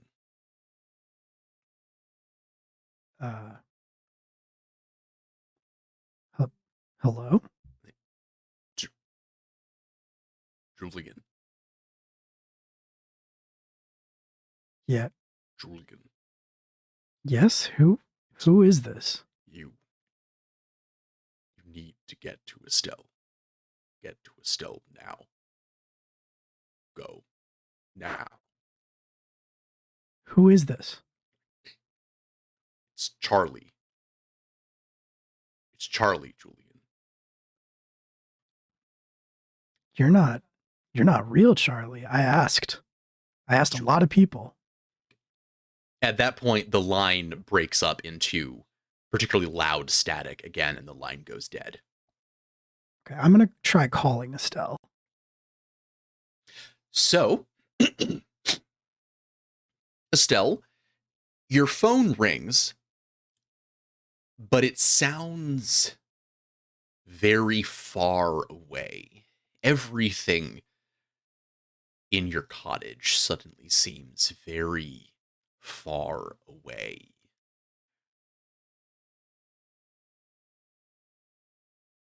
It's so far away we can't actually hear you. So I think the moment, sorry, I muted while I did my hack cough from the pollen of the apocalypse. I don't know what you're talking about. No idea. It's what's Hack giving the me this planet. nice whiskey voice this week.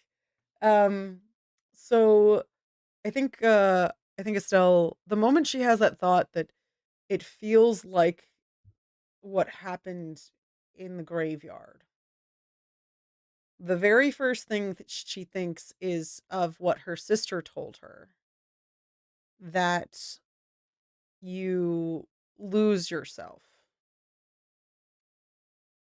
And I think the thing Estelle is afraid of in this moment and the fear that grips her is not for herself, but I think instead she immediately empathetically reaches out to her Pokemon because, and her first thought is to either shield them or get them to run away because she knows these missing numbers used to be Pokemon, and she knows that they can make people and things and everything disappear. And the very first fear she has is that they're going to be hurt. You reach out with your mind to your Pokemon. You have a particular rapport to the extent that you don't really need to roll for it. Noise. And you do find them, Dotler and Mr. Mime and Haunter at their places in the house. Dotler is where you left it, sitting on a chair. Mr. Mime is on the Davenport, and Haunter is upstairs, rattling some pipes. And that connection that you establish with them, that grounds you suddenly. That disorientation you were experiencing, you sort of pull back in to yourself and your surroundings. Space no longer feels stretched the way that it did. And your phone is ringing, and you feel a tremendous pressure coming from your front door. I think Estelle is going to grab the Pokeballs covered in a thin layer of dust because while she's a great cook, she's not always the best housekeeper. At her age, dust can just sit there, okay? Uh, and she puts and she calls Mr. Mime and Dotler, who are in sight of her, into their Pokeballs and rushes towards where Haunter is. She's not even headed towards the phone. She's just trying to get them away from where she can feel that pressure.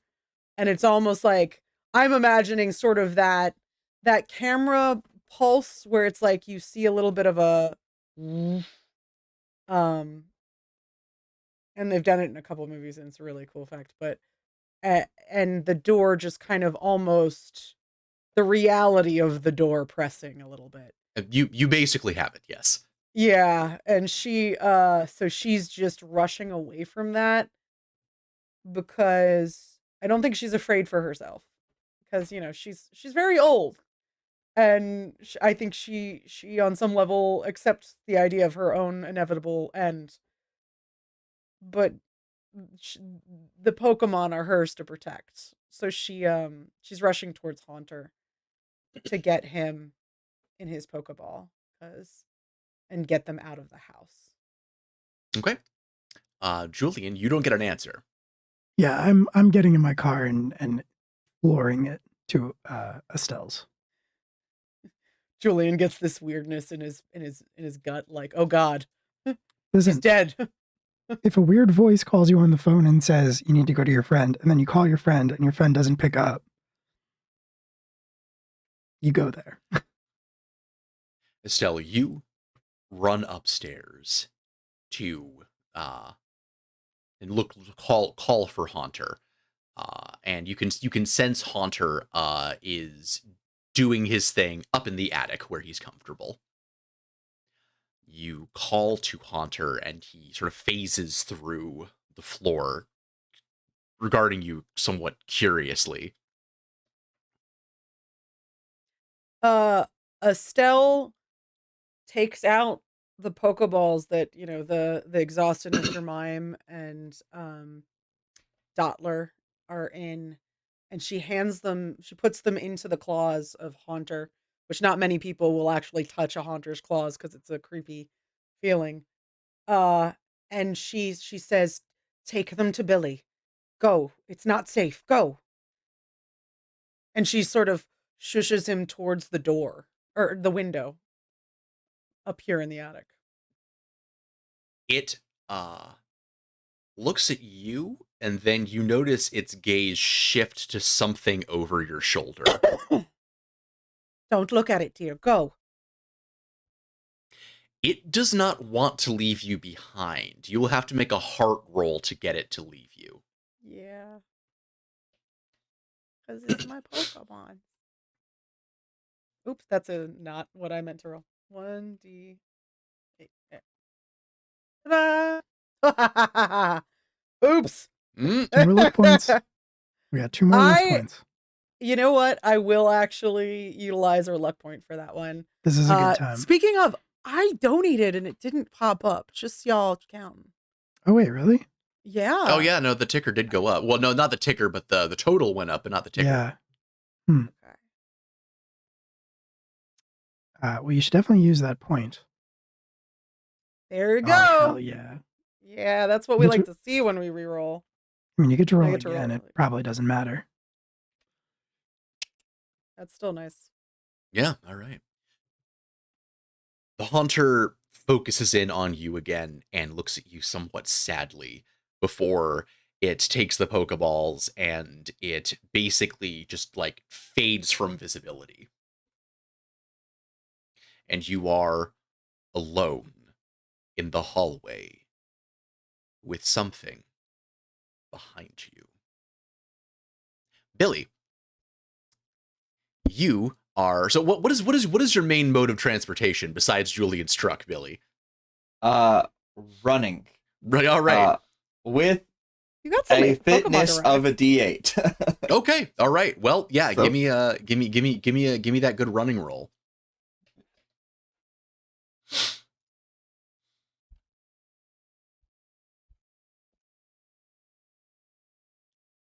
All right. Yeah, that is a success. You it's a distance, but it is one that you know you could run if you really push yourself, and you just sort of go flat out as much as you can. And you haven't had to do this kind of distance running in a minute. Your chest is on fire. You cannot get any air by the time that you stumble up to Estelle's front door. He's got no sense of whatever. He's gonna just slam through the door. Okay. Door pieces shattering and going everywhere. Yep.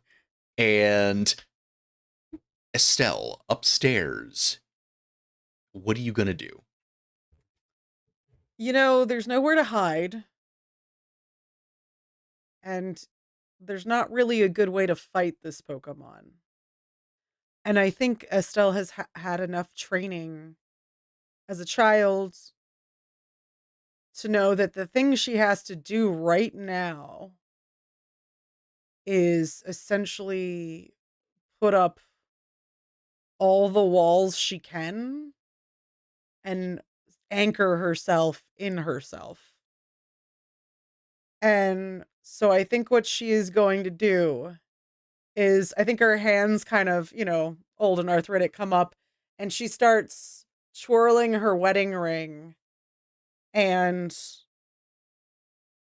um essentially going down into her deepest memories of who she is and what her life is meant for her and the things about herself that could never be lost. Okay. And you do not turn around. She does not turn around. She's actually got her eyes closed because, she's looking inward right now. She's trying to find the part of herself that she can anchor her mind to prevent it. It's almost like solar winds, like just ripping away at herself to be in this thing's presence. And if she wants to hold on to herself, she has to anchor. She has to get before what she is and everything she is just kind of gets dismantled. All right. Go ahead and roll me heart plus your psychic ability. Okay.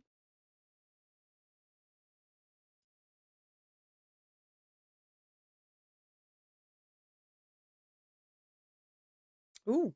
Yeah. All right. Not quite a crit, but that is definitely a success. So I You have to roll maxed the that 4 again, though.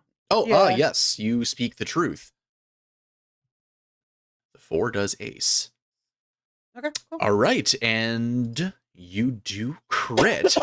And we'll come back to that in a minute. Billy, you are downstairs looking around.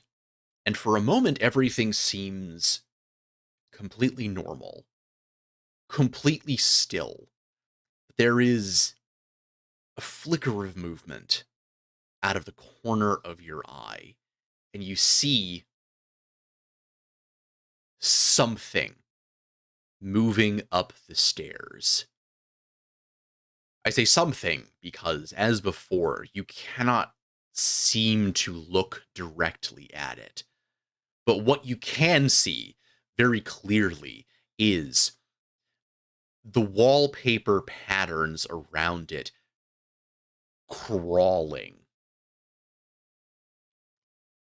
literally moving and seeming to drag behind it as they are split into these fractal patterns that drag behind it like a robe.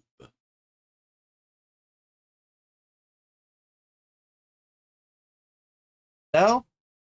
Estelle, are you in here?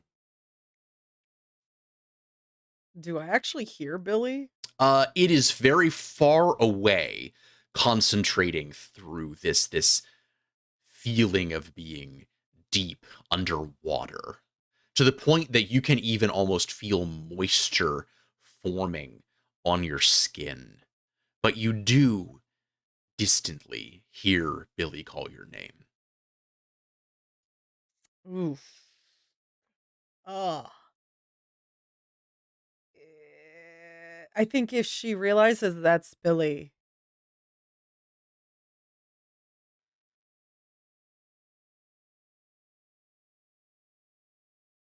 I think Estelle has to open her eyes and head towards where she hears Billy. Okay. Well, you open your eyes and you turn around and you see something very similar to what I just described for Billy. It is on the landing of the stairs. It is something that your eyes just slide off of, that they refuse to see. But everything around it, the pattern of the wallpaper and your carpet, seems to be drawn into and pushed out of it at the same time. These ever splitting crystalline forms.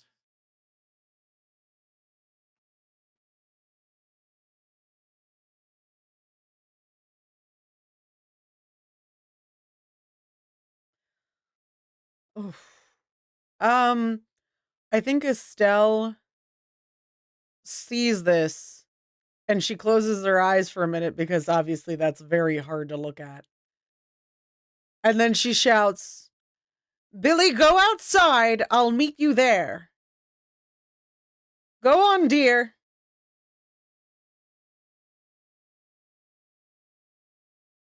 What you gonna do, Billy?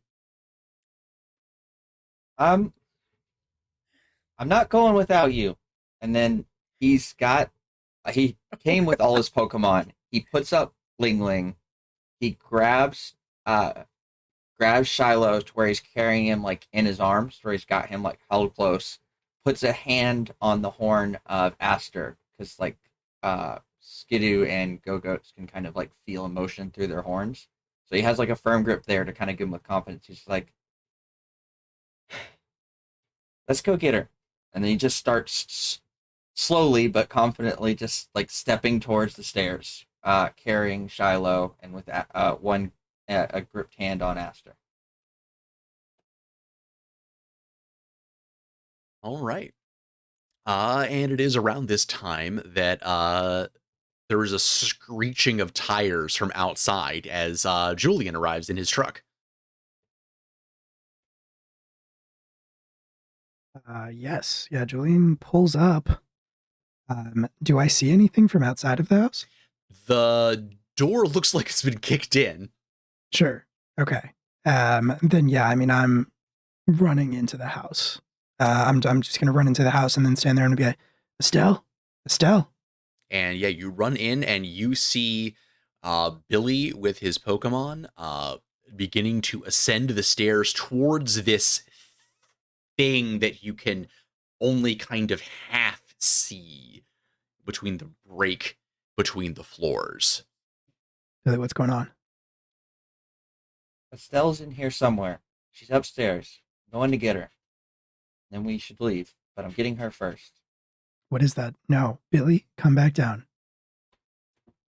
Estelle is on the other side of that thing. We're going to get her. I will get her. You come back down here. And I'd like to think, because what I was picturing with this, I'd like to. Billy is trying his best to kind of channel whatever he's mastered with the psychic stuff so far to be calm, and he's trying to also use Shiloh to enhance that, like kind of create almost like a little bubble of like energy to like protect them as he kind of pushes through this thing to get to Estelle. And so, if that's possible, I would like when he turns around that Julian can maybe see or feel a trace of that. Okay. Cool. Yeah, no, that works for me. And he just looks back with kind of this like a little bit of an aura around him as he's gripping Shiloh and holding on to Aster. He's like, listen, you can come with, but I'm going to get her. And then we can leave.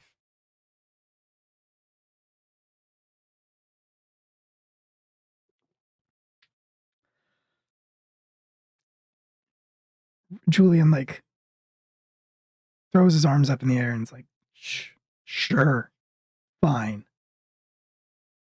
And goes up enough of the stairs to be like right behind Billy. Okay. Billy, About go that ahead. TPK we're about to go into. So Billy, go ahead and roll for me. Do you have the psychic ability stat now? I framed it as aura, but yes, that Oh was. yeah, sure. Yeah, whatever you put that stat into. That plus whatever Pokemon move you would like to assist you. I was hoping psychic. Go for it. If he hadn't had the aura thing, we would have had our first PvP because I was definitely about to throw him down the stairs if he didn't listen to me. Are you suicidal? You and So this wouldn't be old upset woman giving me if heart somewhere in attacks. this you let me use my heart too. Just saying. That'd be Go. points. Okay, fine. Use your heart. Your heart. I mean, it's not like you haven't like stabbed us in ours enough this time. Yeah, I suppose fair is fair. Ooh. Eee. All right. Cool. We got crits all around today. Which is good, because you're also trying to cover an additional person. So, you wait for Julian to come up behind you, and you begin to ascend the stairs. And it doesn't feel like it should be taking this long. Every step feels somehow stretched, elongated, pushing outward into everything. But you are making progress. Each step brings you closer. And for a moment, both you and Julian are not there. You are ascending the stairs towards the spectator area in the Esper Bay gym. And as you are ascending those stairs, you each look down onto the battlefield, and you see Ephraim engaged in a Pokemon battle with what looks like a younger Julian.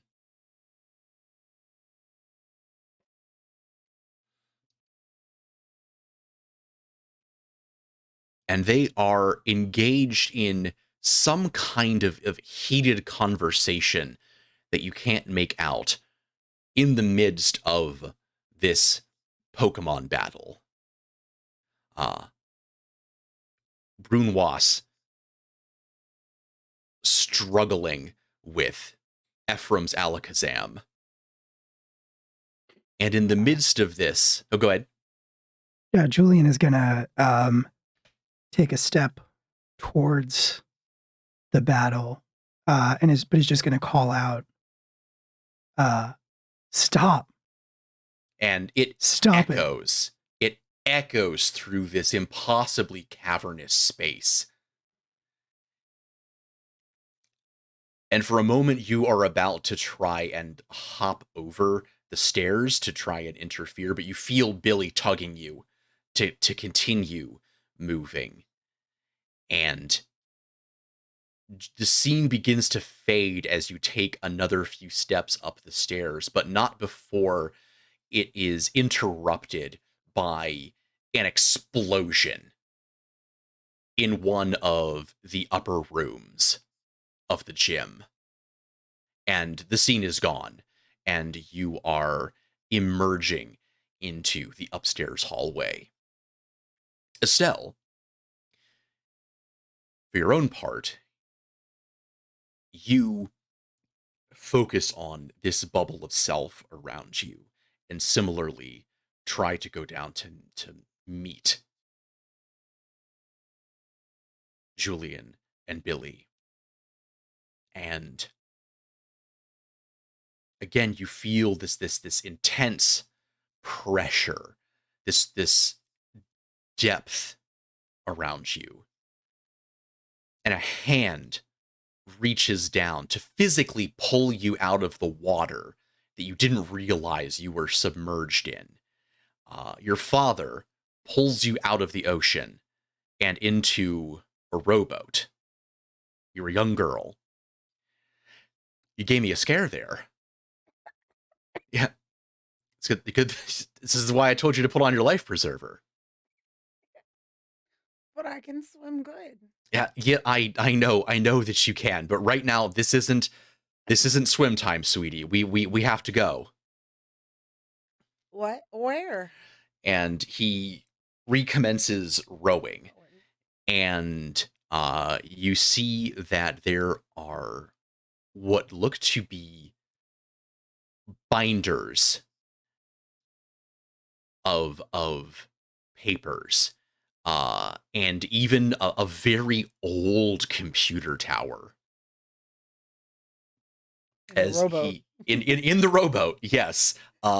Computer tower definitely getting some sea spray on it. Not optimal. Not optimal conditions for a computer tower out here on the ocean in a rickety rowboat A pretty high with tech rowboat. yeah with the Deserves to be. with with with Deserves to the with the man and his daughter as he is rowing towards. You recognize the island in the distance, a wooded island near Esper Bay that few people tend to go to. Its inhabitants are pretty insular folk, don't like outsiders. You were generally always told to stay away as a child.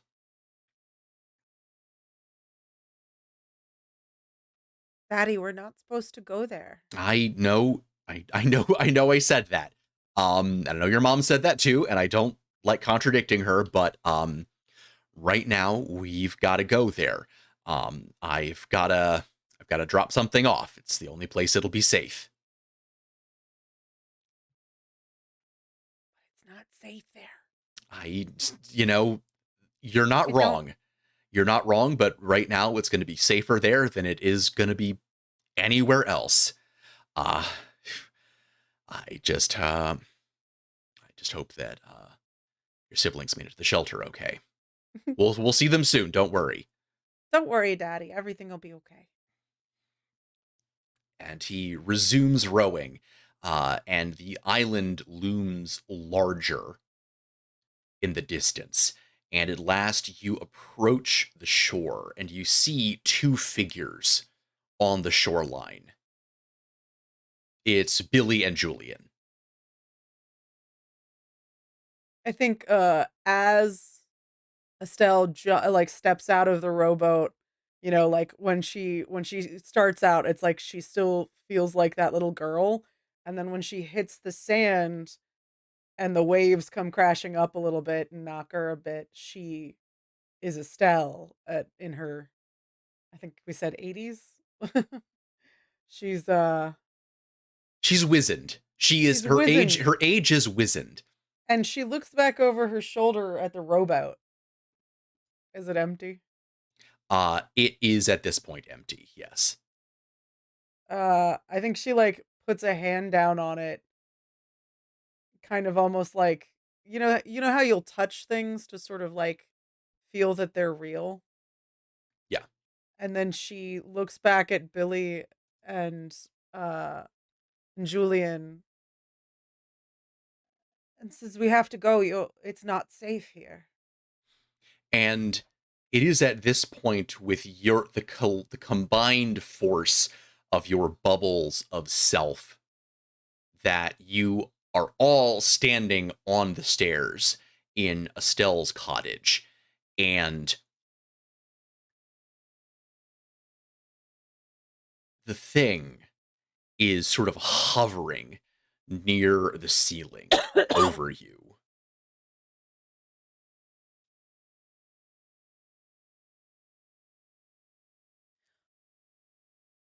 I think Estelle addresses it and says, "We're going to fix it.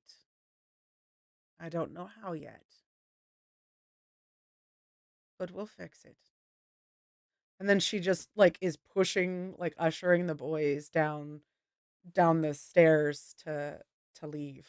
Yeah. Um, Julian, even though you can't look directly at it, your experience as a Pokemon battler, the shape of the distortion surrounding it seems to create this distinct image of wings, and it's telegraphing an attack that you know, and you do not want to be in the way of it.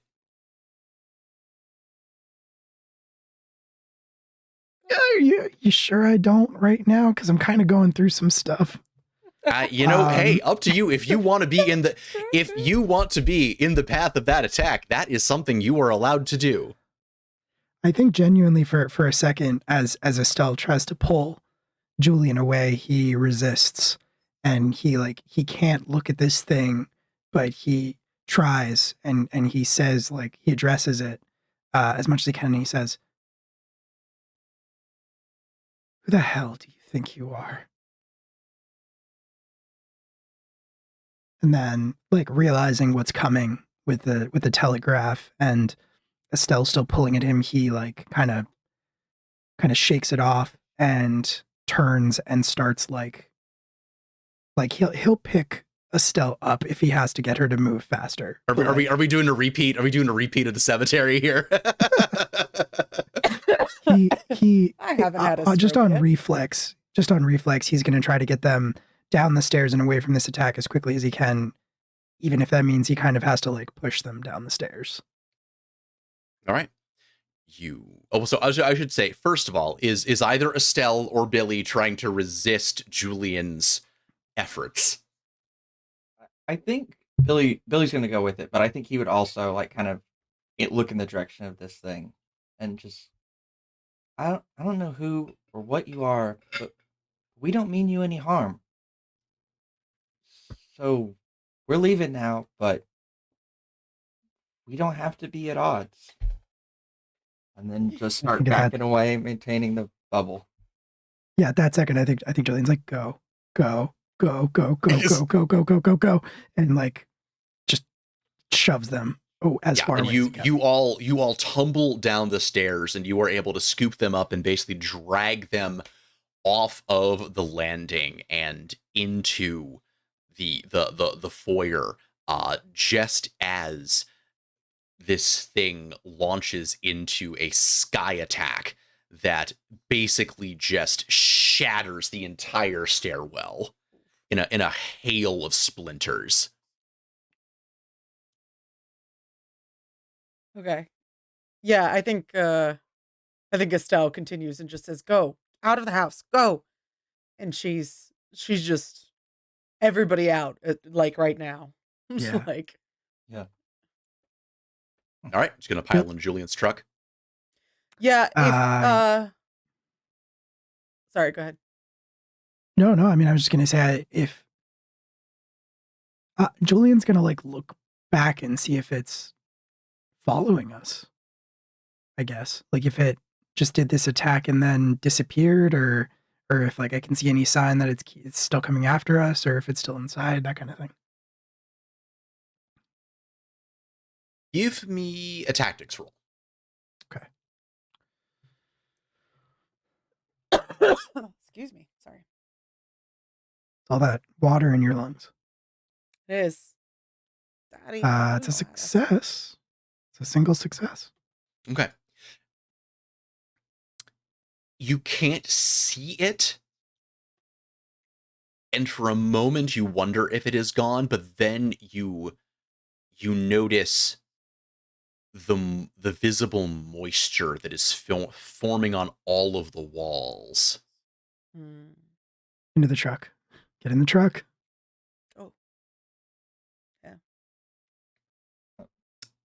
I think we all pile in the truck, but I think again, like the last time one of these things occurred, as we're like piling up and everyone's getting in there, Shiloh is just staring in the direction of like this thing, and like it's you can't see Araltz's eyes really, but if like from expression, you could tell like it's giving a very intense look in the direction of this thing.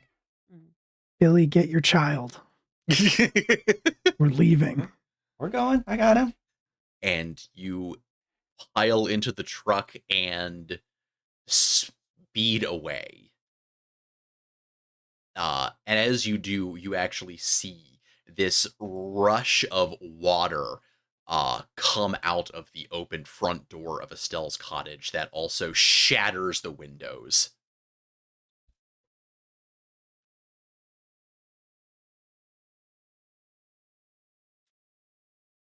She pats your hand as you're driving. She says, "It's all right. It's only things.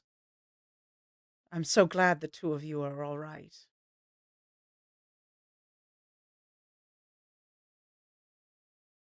Whenever we stop, like yeah.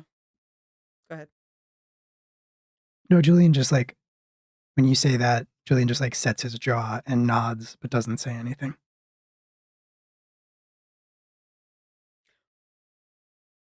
Normally when Estelle like pats your hand, she kind of lets go afterwards, but she like almost like she's reassuring herself that you're like okay and you're there. She kind of like lingers for a minute and is just like when she says she's so glad that you're both all right. And she does that to both of you because like, and she's like, well, we have to get to the island, but first we should stop. And I sent the Pokemon to Billy's house, to the farm. We should get them. Actually, it's about at this point that Haunter literally just appears in the back seat. Boom. Nice. Yeah. What do you do when that happens? What do I do? Yeah, you're the driver, Mr. Driver. Yeah. I I don't think Julian reacts, which is concerning. Probably. I don't want to speak for you, but yeah, he just kind of like glances in the rearview mirror and like focuses back on the road. It could be concerning. He's very tense. Hands at 10 and 2.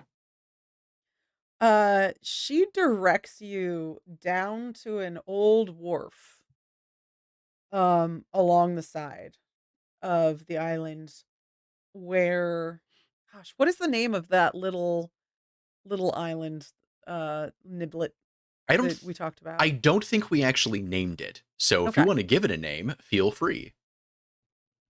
I think it was it Billy's or was it Julian's idea? Whoever's Oh. idea it was, that you should name it. I don't think it was me. I don't know. Yeah? Yeah. It might have been my idea, but I think that was before we knew that your maiden name was Esper, and like that was the thought. Like that was the weird little island where your family lived. But that's like kind of maybe just it like was all like of the Esper ancestral Bay. island. Yeah, something Yeah. like that. Because I specifically remember saying that like there are those islands in like the Northeast where it's just like one family lived on this island. And it's just like a giant house. Let's see. Given its nature as seemingly spooky but potentially a sanctuary, one idea would be naming it after an Absol, as Absol's whole thing is people blame it for chaotic disasters, but it's actually just trying to warn people. No, Absol Island.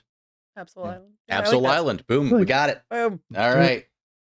It's canon. That's how storytelling happens. Yep. Yep. That's how we do it.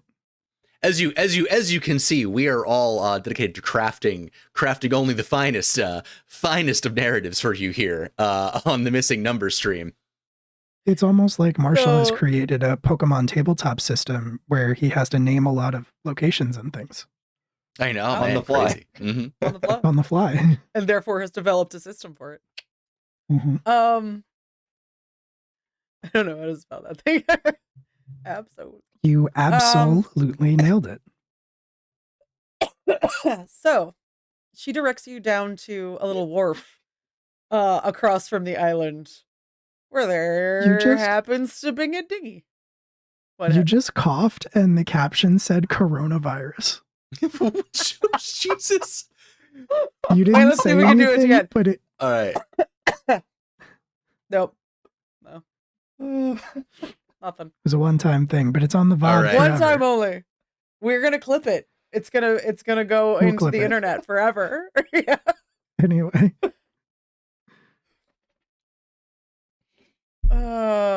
That's going on the TikToks. yeah. Um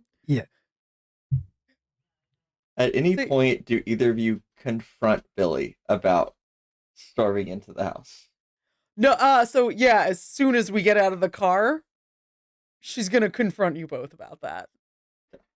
Cause as soon as we get out of the car and before we get into the dinghy, Estelle's gonna turn on you both with the most serious you have ever seen her, like lacking charm. She suddenly looks like her sister, the Esper, a little bit more, and say, I want to be very clear that if that ever happens again, neither one of you are to put yourself or your Pokemon at risk like that.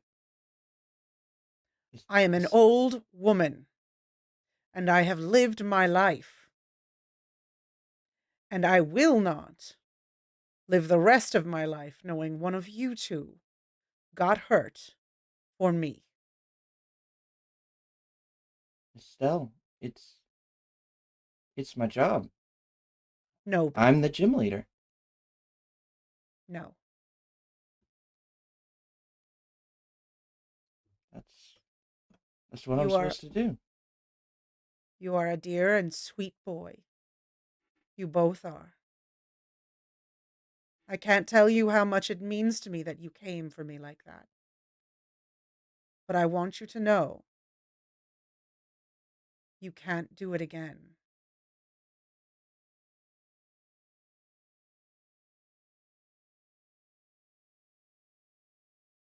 You have a lot of life left to live, both of you, and you have a lot of good left to do. And she's looking at you, Julian, even though it makes you uncomfortable. You know, let's get something straight as long as as long as you're telling us things, let's get something straight. You're not my mom. You're not we don't know each other. You can't tell me what to do or how to live or anything. You don't know me.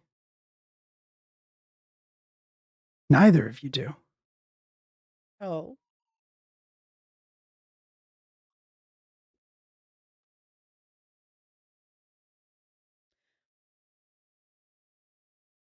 So how do I?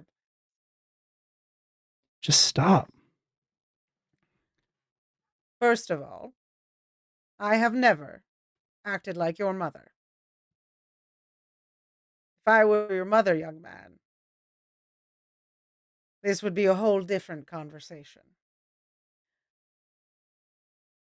But what I am is a person who knows exactly what's worth dying for and what's worth living for me. And that's all I can do for myself. Everybody has to know that for themselves. And I'm telling you that I don't want you or Billy to hurt yourselves for me. Because I've gotten a chance to live my life. I've made all my mistakes and all my victories. And you both still have a lot ahead of you. And I'm not going to have you two cut short to keep me going just a few more years. And I'm allowed to make that decision for myself as well and let you know it. And if it makes you uncomfortable, young man, that I care about you, regardless of how well you think I know you, then I'm very sorry. But you're just going to have to live with the fact that I think you're worth something. And Estelle, she's. I killed your husband, Estelle. No, dear. You were in the battle that killed him.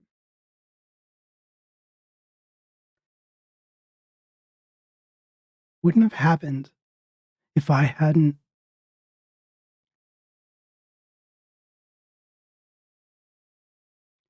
None of it would have happened. Julian.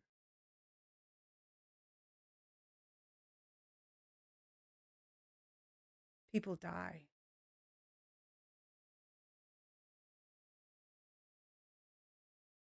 And we don't get to control the when, and most of the time we don't get to control how. Ephraim died, but he did think well of you.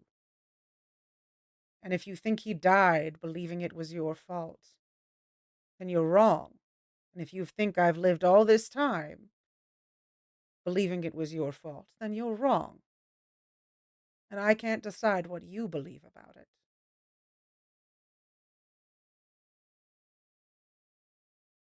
I saw it. That's what it showed me. I watched it happen from the side.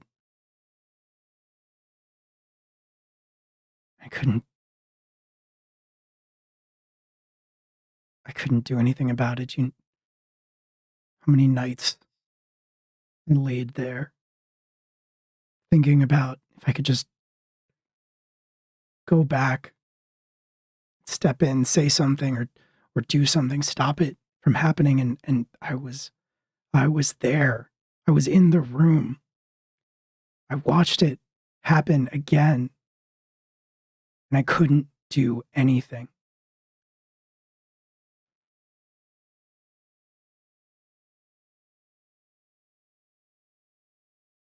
I'm sorry it did that to you. And I'm sorry you had to see that again. Ephraim wouldn't have wanted that.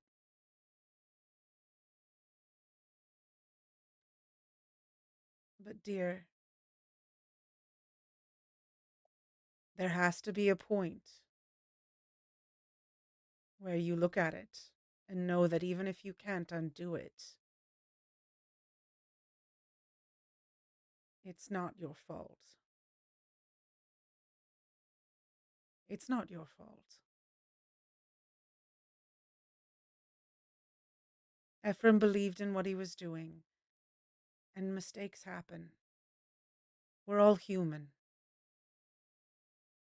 They just happen.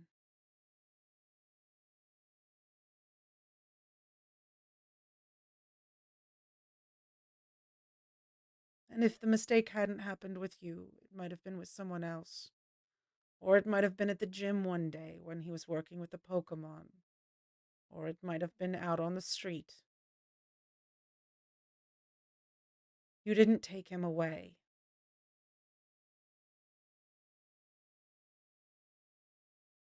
He believed in you and the changes you were making. He believed that you had goodness in you. And yes, I know he was tough on you too. But I think that's because you reminded him of himself a little. You don't have to keep carrying it around.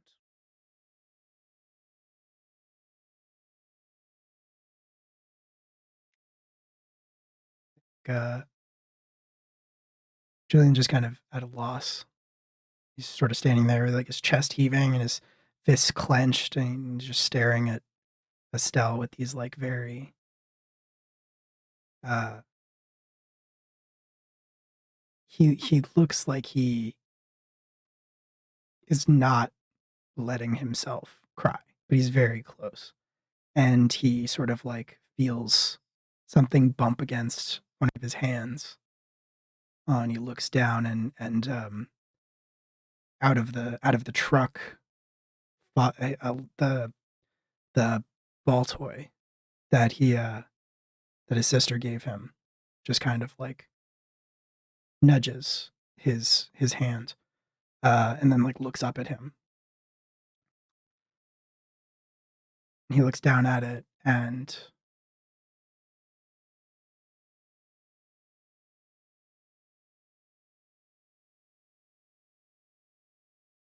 he like opens his hand and it just kind of floats there like on his palm, and he brings it up to look at it on eye level, and it like scoots forward a little bit, bumps his face, and he that like flips the switch, and he just like starts like sobbing. Billy walks over and puts a hand on your shoulder, and he looks at both of you. I, I don't know as much about all of this as either of you, but I do know, and he looks at Julian, that you're a good person. However, that may have gotten messed up along the way. We know that, and is like Shiloh kind of walks up and puts like a hand on your leg, and like Aster walks up, and Ling Ling kind of rings around. And then he also turns and he looks at Estelle. He says, "And I know that gym leaders protect and look after people. And if you disagree with that, I guess you'll have to beat me in a battle." Don't think I won't, young man. And she kind of draws a little Ju- closer to Julian and gives him a hug. He chuckles wetly. and there and there are there are moist chuckles. moist chuckles, yeah. And he like he still can't like bring himself to like look at Billy or Estelle directly, but he says, "You sound like him." Well,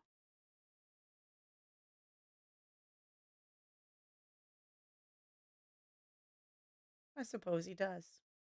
And she just kind of smiles at Billy. Like, now,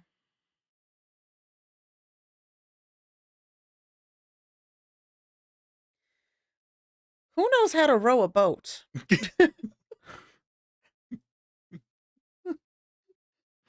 And Imagine cut to Mr. Mime or Hunter with like all right, so you guys are heading out to Absol Island. Yes, indeed. Yeah. Yeah.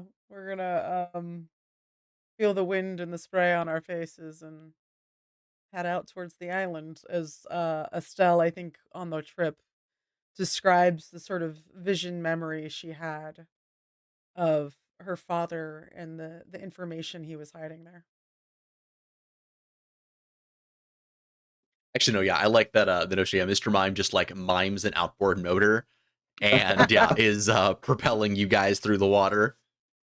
He just like pulls the cord like 3 Yeah. times and then it starts.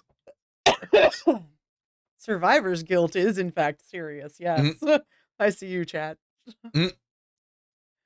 Uh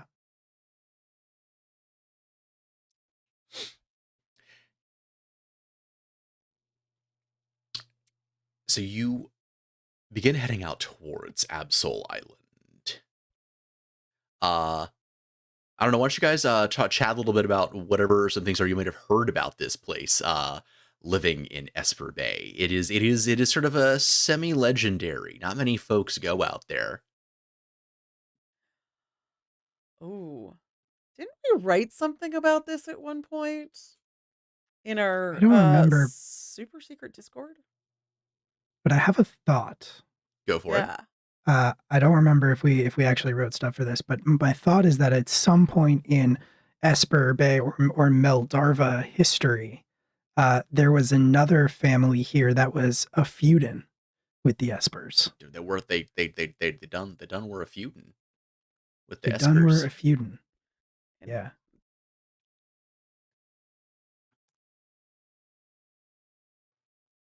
All right, yeah, there is a rather clannish uh family that lives out here in their own spooky mansion, not to be confused with the spooky Esper mansion. it's the McCoys and I Hatfields, mean, but like on the Yeah. Espers and the in essence, they are sort of like the two founding families of Esper Bay, gotcha. but only the Espers got their name on the town.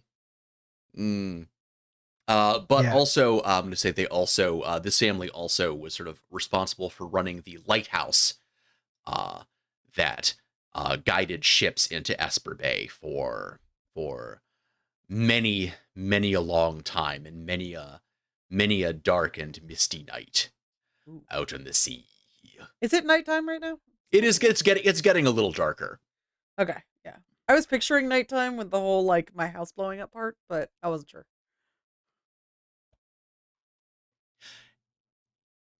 And indeed, you can still see the distant light of the lighthouse flickering on and off in its beginning its dusk vigil as you slowly float closer to the tree encrusted shoreline.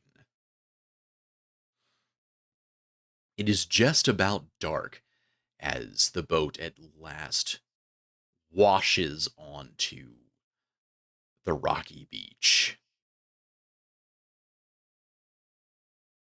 What do you guys do?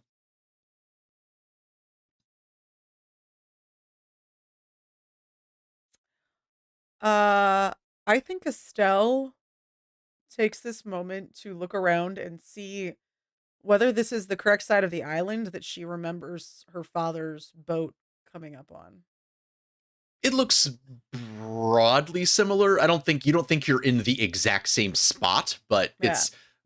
you're approaching it from Esper Bay, Yeah. so probably right. Yeah. We're correct-ish. Yeah. All right. Then I think What are we? go Sorry, ahead. I think Julian would just look around and be like, "What are we doing here?" Well,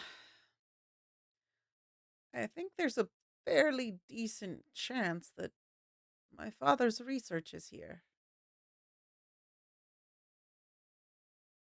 Can can that can that help us?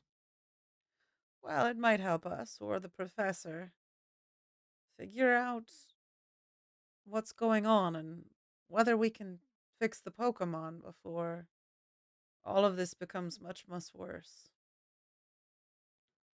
I I didn't have a chance to mention I talked to uh, a, an old friend and heard that Silphco is still pretty much at a loss. They don't think that it can infect newer PC systems, but the old ones are still apparently fair game. She said they're buying up as many old PCs as they can find. All right, to contain it, or Yeah, all right. Well, then, I suppose my father's system would be old enough. He had papers too, but Lord only knows if they've survived the time. We'll we'll see what we can find. Looking Uh around, there is a small dock with a shack next to it, and what looks like a sort of an old set of wooden stairs leading up into the forest on the edge of the beach. I think Estelle like helps the boys and Mr. Mime like drag the boat a little further away so the tide doesn't grab it, and then we head up the stairs. did he leave it with the Dewicks? You know, I don't actually know, but I suppose we can ask. You Does trek. anyone still live here? Oh, I'm sure those inbreds are still rattling around, Oh, shit. cursing the Wow, Esper all right. name. All right. Wow. Cool. Listen, I said Hatfields and McCoy. Right. Hey, This is an old feud. It is hate. all right. Like, Fair enough. All right. It's gonna get spicy. It's gonna get spicy here with the Dewicks. You Estelle almost married a DeWick, but then Ephraim came along. Mm. The Espers and the Dewicks. Yep. And you trek your way up the stairs through the darkened forest, and you can actually hear the distant cries of absols that have given the island its name and its reputation. In fact, you are so distracted pondering their presence and what it indeed might portend that you don't notice when in the blackness you basically stumble directly into a large man. Ooh, can I use that thing I never use? Which is what? Connections? Ah, okay. We sure this is a large man, or is it a Mr. Mime riding on Ambrose in a trench It's a coat? two Pokemon in a trench coat. It's several Pokemon in a You know, trench coat. valid concern. We're always gonna have to check now. It's true. Yeah, I would like to use connections, which don't rightly remember. I think it allows me once per turn to, or once per session to Just basically like be like, say you I know know somebody. people's. Yeah, sure. Yeah. So you know how like you get that kind of old couple vibe where like they're cantankerous at each other? Mm-hmm. Exactly the way Estelle greets this man, whose name is Harlan provide DeWick. Harlan DeWick. Estelle Esper, or East, I guess I should say. Yes, I have been married quite a few years. I'd hope you haven't gone quite that senile yet. Oh, I'm more than halfway, but only halfway. You remember the man I married instead of you? Yes, you remember the man I married instead of you. Funnily enough, I do. Yeah. Um, well, at least it's only halfway. You're doing better than your father, if I recall. Oh, Eli, no, It's just gonna be Esper, pure salt, just all the salt. Estelle, you know, Eli passed on long time ago. Though I do think maybe his old Gengar is still bopping around up here somewhere. Oh, I actually was quite fond of that Gengar. He's a hoot. I can tell you what. Yeah. But now, what are you doing on the island? Oh, well. Uh, you know what? Why not? There's. Have you been having strange going-ons? You know the type. Things disappearing, people maybe. That depends. Odd messages about numbers. Like I said, that depends. What is it to an Esper? Oh, well, to an Esper, I don't know, but as I'm an East these last 50 years, I suppose it's something to me. Hmm. Well, maybe so. Let me, why don't you, I'm being rude. Why don't you come up to the house and get y'all some food? You eaten yet? No, actually, I didn't have time. The house imploded. And Ah. she just walks up the stairs. He kind of pauses as you say that, and you kind of shuffle past him. And he looks at Julian, and then he does kind of a weird double take at Billy. Billy, who was this whole time as they were discussing, literally like watching a tennis match as the banter just back and forth. Like him and all three of his Pokemon. Like if they had popcorn, they would have been eating it, just watching the banter fly back and forth. I'll be darned. That Estelle, who's this? He Oh, points at Billy. that's Billy. He's the new gym leader. Jim, wait, no, you're not Susan's boy, are you? Oh, yes, he Billy is. Baker, pleased to meet you. Oh man, and Harlan immediately grasps you in this enormous bear hug. Oh man, it is nice to finally meet you. Oh, I have heard so much about you. As Susan's boy, I'll be damned. Well, welcome to the family. Welcome home. And that's where we're gonna end it this session. Ah, I see. Susan DeWick. You ready to get some better more your style training on them psychic things? All right. Obviously Billy doesn't need any more practice. No, that's I mean, not that kind of practice. All right, we don't do that with the DeWicks. No, yeah. Right. No, indeed. Fancy Esper Mojo BS. BS. Yep. Though it would be a very nice touch if like the Espers were like psychic and the DeWicks did like an aura thing, and because Billy is like kind of both. Oh yeah. Well, hey, time will tell. Time indeed will tell. Time will tell. I very especially I want to thank everybody so much for joining us tonight. If you watched, if you donated, if you chatted, followed, subscribed, what have you, I'm still doing the Harlan accent. We just want you to know that it really does mean the world to us. Everything we do on this channel benefits a really great cause, and we wouldn't be able to make any of that happen without you. So thank you so very much. We will be back. Are we doing a side quest this Thursday? Yeah, probably Right. more Chroma Quest. Cool. All right, doing Chroma some Squad. Sorry, Chroma Squad. Doing some Chroma Squad video game streaming this Thursday. We will also be back. Is Nephilim playing this Sunday?